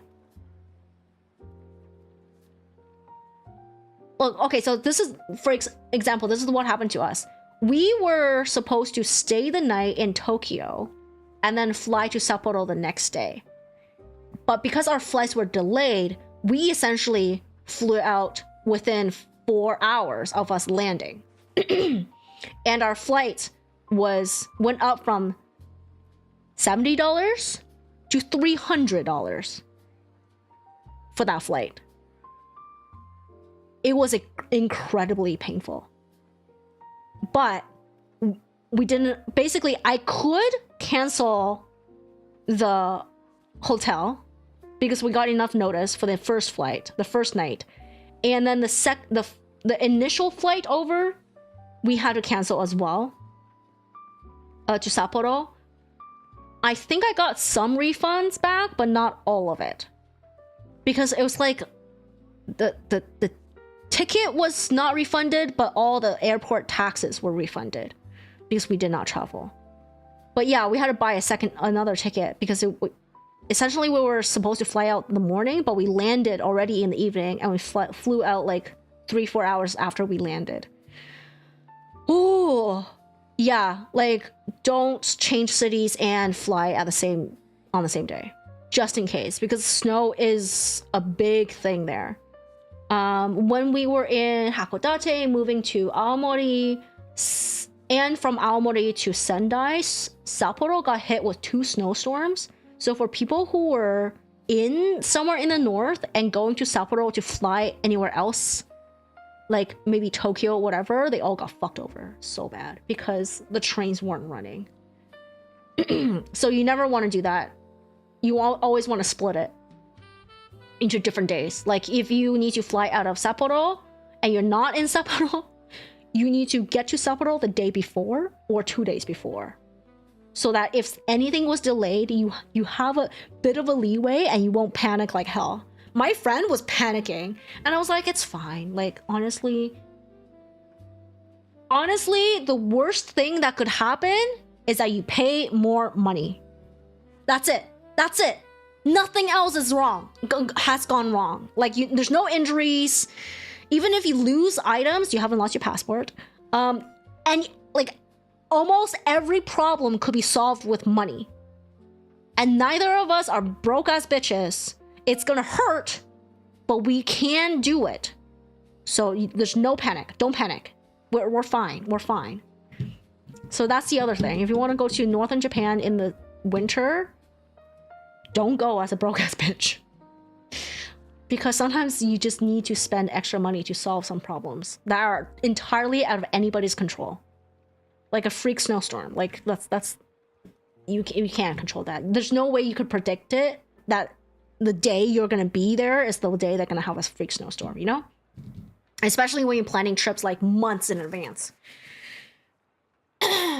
Yeah, so I think that's why most people don't travel in the winter to the northern parts. But you know, I think you're missing out.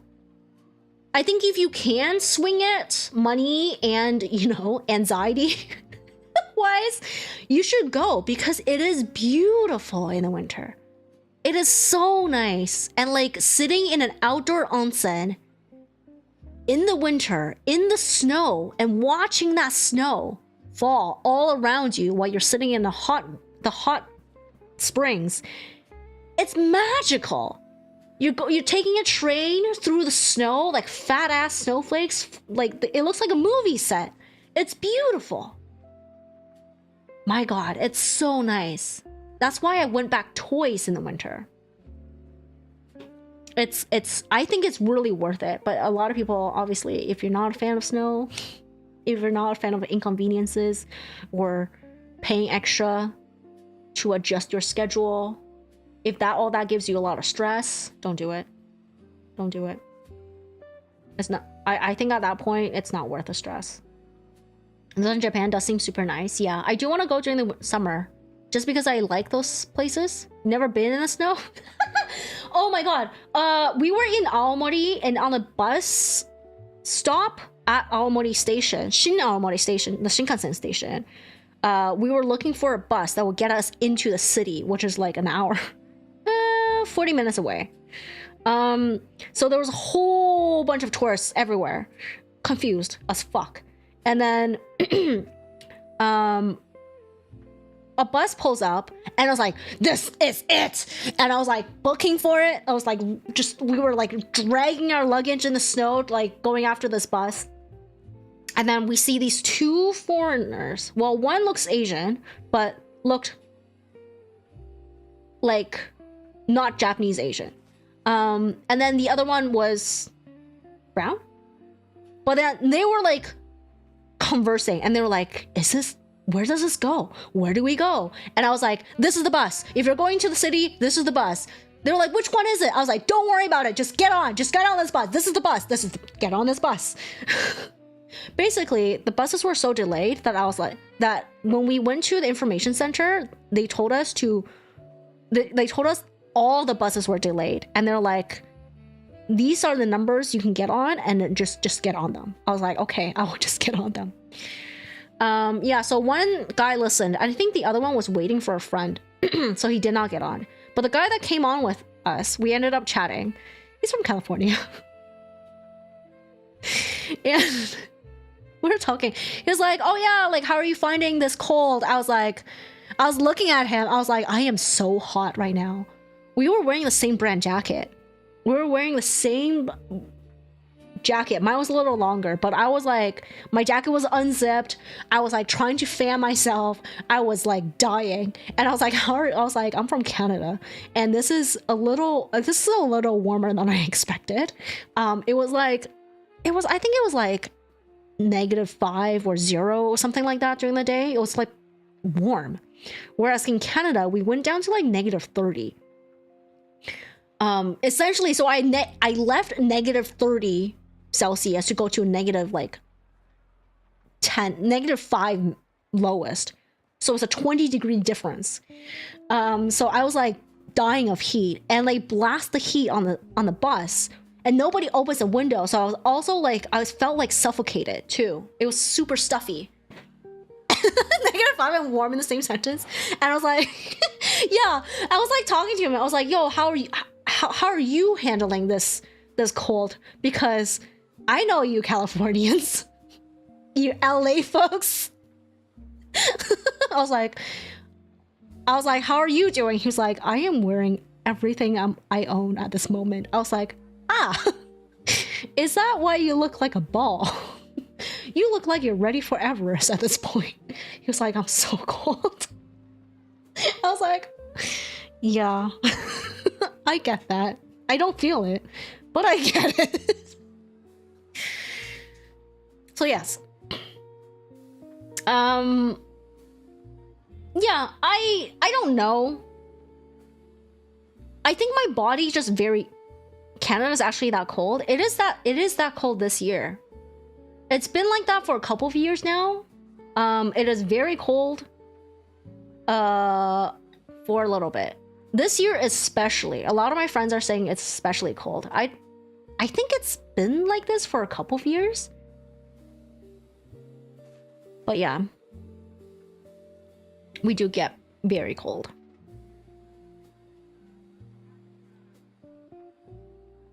So if you're going in the winter, which is hilarious because before I left, I went on Reddit and I Googled, but I found a Reddit post about like, what should I wear in the winter in Japan? And the highest upvoted response said, don't listen to the Canadian. So I scrolled down until I found the Canadian, which was in the second post. The Canadian said, well, I don't know. I just wore a t-shirt under my jacket. And I was like, oh, I see. And I got there in all of Hokkaido. And like, honestly, in most of Japan, there was a couple days where it got cold enough that I zipped up my jacket. But in most of Japan, I either had my jacket unzipped or I was straight up in a long sleeve shirt and a hoodie. And that was it.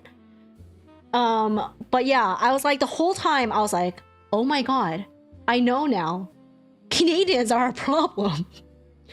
We are a problem. Everyone else is in a puffy ass coats. I'm there in a hoodie. And I was like, I am a problem to society right now. I was like, am I having hot flashes? Oh my God. Yeah. Don't listen to the Canadian when it comes to winter clothing. Which is like, I mean, this is a trade-off. When I go to tropical places, like there's the reason I'm going to Mexico in December, January. I can't go any other time of the year because last time, 2 years ago when I went to Mexico, we went in January. And like on the days that weren't raining, I basically couldn't move because it was so hot and humid and I couldn't breathe. I pretty much just like stayed still. and I was sunburned to hell. It was bad. So that's the trade-off. Like, tropical places are only available to me in like a 3-month period. Canadians are built different. Yeah, we're like just different. We're not like super strong or anything. We're just used to the cold and not used to the heat.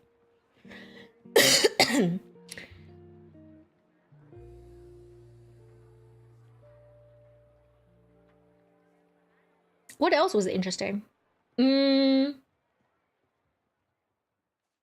Food was really good. What else did we eat? I couldn't have any curry, which is like disappointing because my friend doesn't like curry.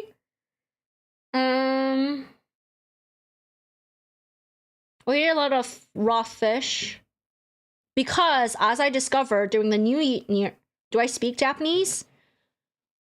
I do not. I know I can speak enough as a tourist to get by.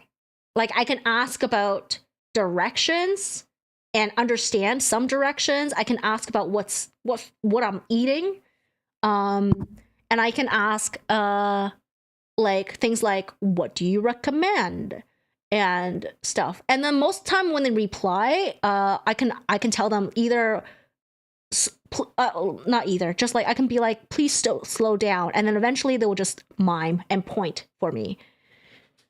But it is enough Japanese that during the whole mishap with Aomori, like the train situation, that my friend was just letting me handle everything because I was able to, like, the normally you get train tickets from the machines, but because it was the transportations were so fucked up that we're like, no, let's play it safe and ask a person to do it for us. It will take longer, as in we might miss a train, but I'd rather miss one. Sorry, I'd rather buy the ticket for the next train that's later than buying the next train and not making it in time to get onto the platform because we don't know this platform well enough. Because that's one of the trains, it was like that. We had 10 minutes till the train leaves. And we almost bought that ticket, and then it offered us a really confusing. No, it offered my friend a really confusing option, and I was like, nope, cancel this right now. We're gonna go to the person, and we went to the person, and he was like, you don't have enough time to get to this train, and I was like, that's fine. The next one was in like 30 minutes. We could wait. Was it 30 or 40 minutes? Anyways, it was a decent amount of time that we were able to browse around the station for some like snacks. And I did find some Aomori snacks. It was great. Snacks that I saw in manga. I was so happy. And then we just like chilled for a bit and got on our train. But yeah, like I had enough Japanese to describe what I wanted to do. Comrade, hello! Welcome in, but also give me a sec because I need more water and the bathrooms. The baño. Enjoy my amazing purchases.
Are you worried that if you go, you wouldn't know enough Japanese, Lettuce? I think there were plenty of people there who didn't speak any. Why does my music keep freezing or stopping?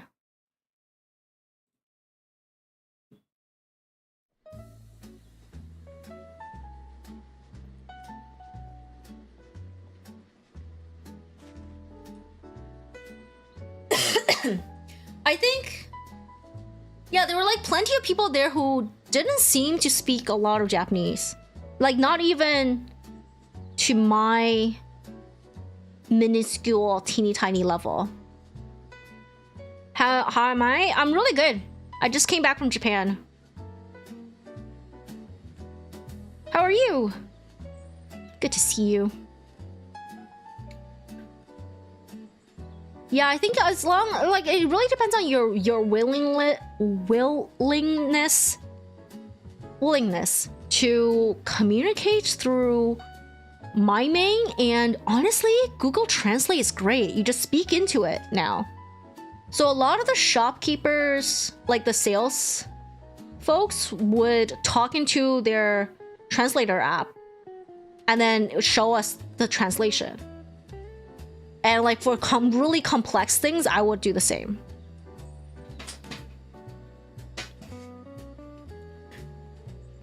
Preparing for a really long drive later this week. Ooh, how long is the drive?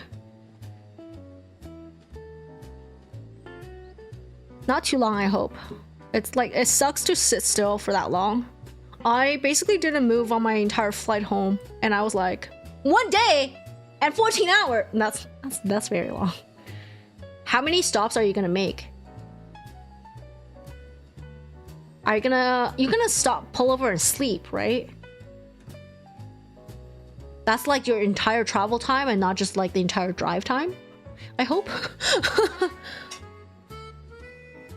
Driving from East Coast to West Coast. Wow. What's that gonna take you? At least 2 nights, right? On the way? That's crazy. Sounds fun though. Unless you don't like driving, then it's not fun. I don't love driving, so that does not sound fun to me. 8 hours a day? Jesus Christ, driving like it's your job.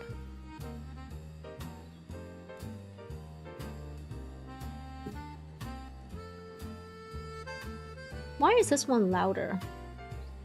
In any case.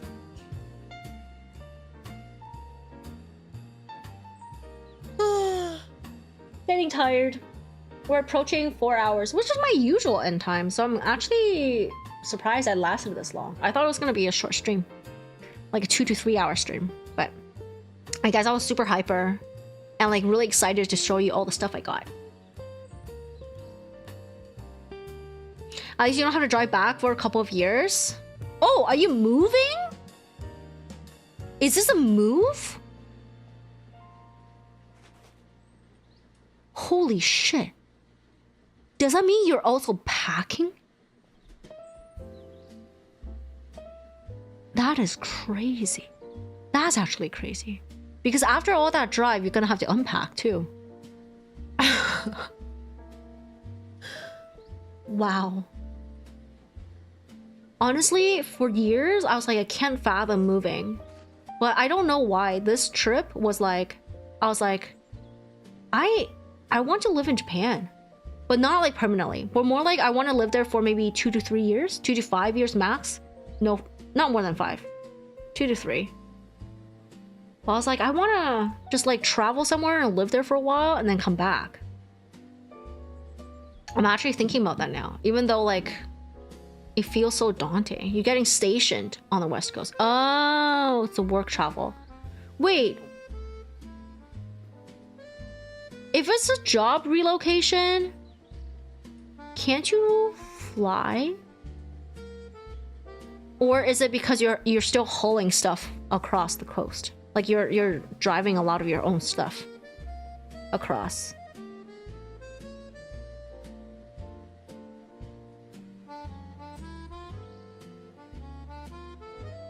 I hope it's a good position for you.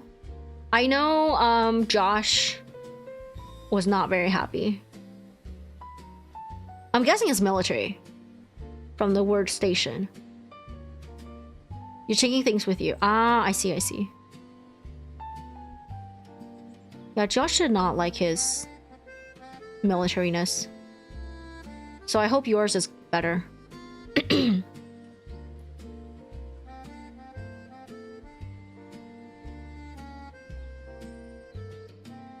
Are you excited at least? Is this like something you wanted or like forced upon you?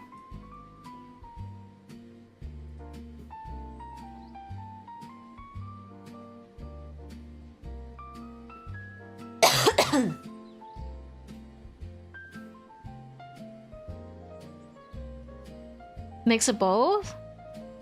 Okay, okay. I'm sure you'll make the best out of it. I hope you'll have time to like really explore where you live. And it's a good place to explore. Not like a weird little boony nook or some shit like that where there's nothing to do. I hope there's like plenty to do where you're going and you have time to explore. And money to buy shit! That's always the best. And eat. Buy stuff and eat. Especially eating. Eating is my top priority. Personally wanted to go to Spain, but going to Cali isn't bad. Fair. I mean, I feel like Spain will be a harder... How would you even get a like an overseas post? How does that even... Do you apply to it and then you get accepted or rejected? Or is it like behavior, like a reward?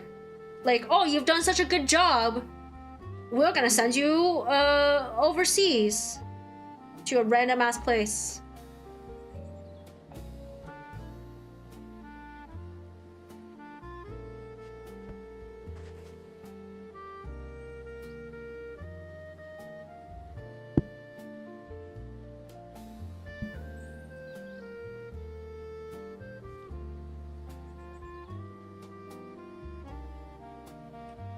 Depends. Your friend is stationed in Japan.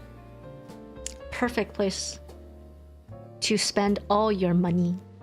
I mean, Cali is actually a great place to spend all your money because it's so expensive. At least you don't have to pay for housing. Right? Or is it deducted out of your paycheck?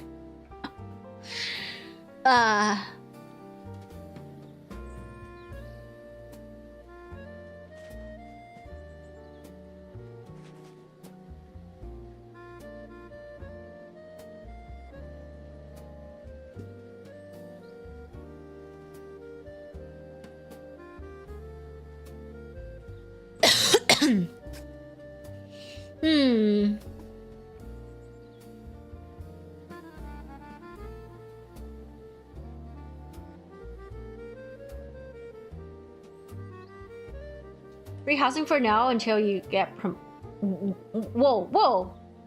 That's the opposite from what I expected. Until you get promoted?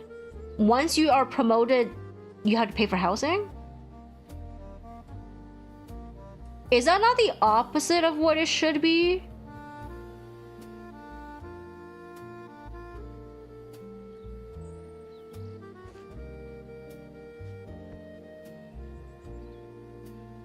Unless the promotion more than makes up for the housing and all the other stuff you have to pay for.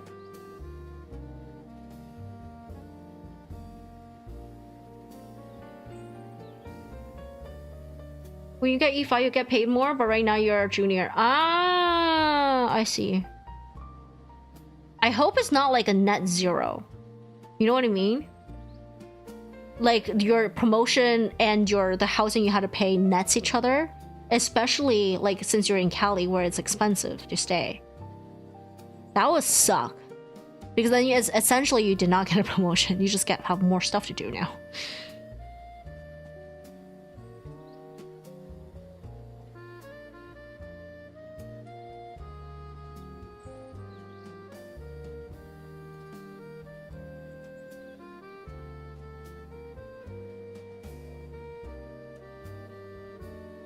You get basic. Oh, I see. Does it change based on location too? I hope it does.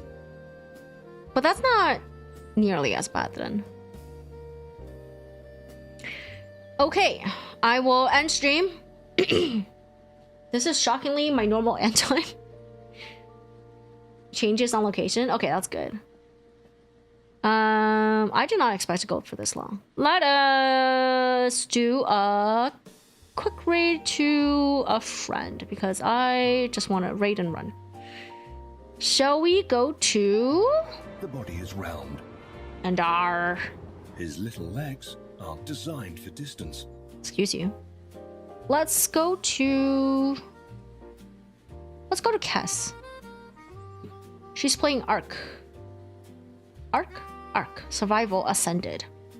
Dinosaur game. Oh my god, there were so many Godzillas and shit and dinosaurs, but like mostly Godzillas in One Fest. Crazy. So many. Anyways, for those of you who missed earlier in the stream, the whole summary is go to One Fest. Go to at least an Asian One Fest. I don't know like if Shanghai is gonna be really different, but the Japanese one is spectacular. So fucking good. So good. Go to One Fest. Alright, so I'll see you guys next week on Monday, 7 p.m. Eastern. We're back to the Plamo, the Sna Giant Axe build. And I'll see you guys then. Bye! Thank you for being here. Thank you. Bye!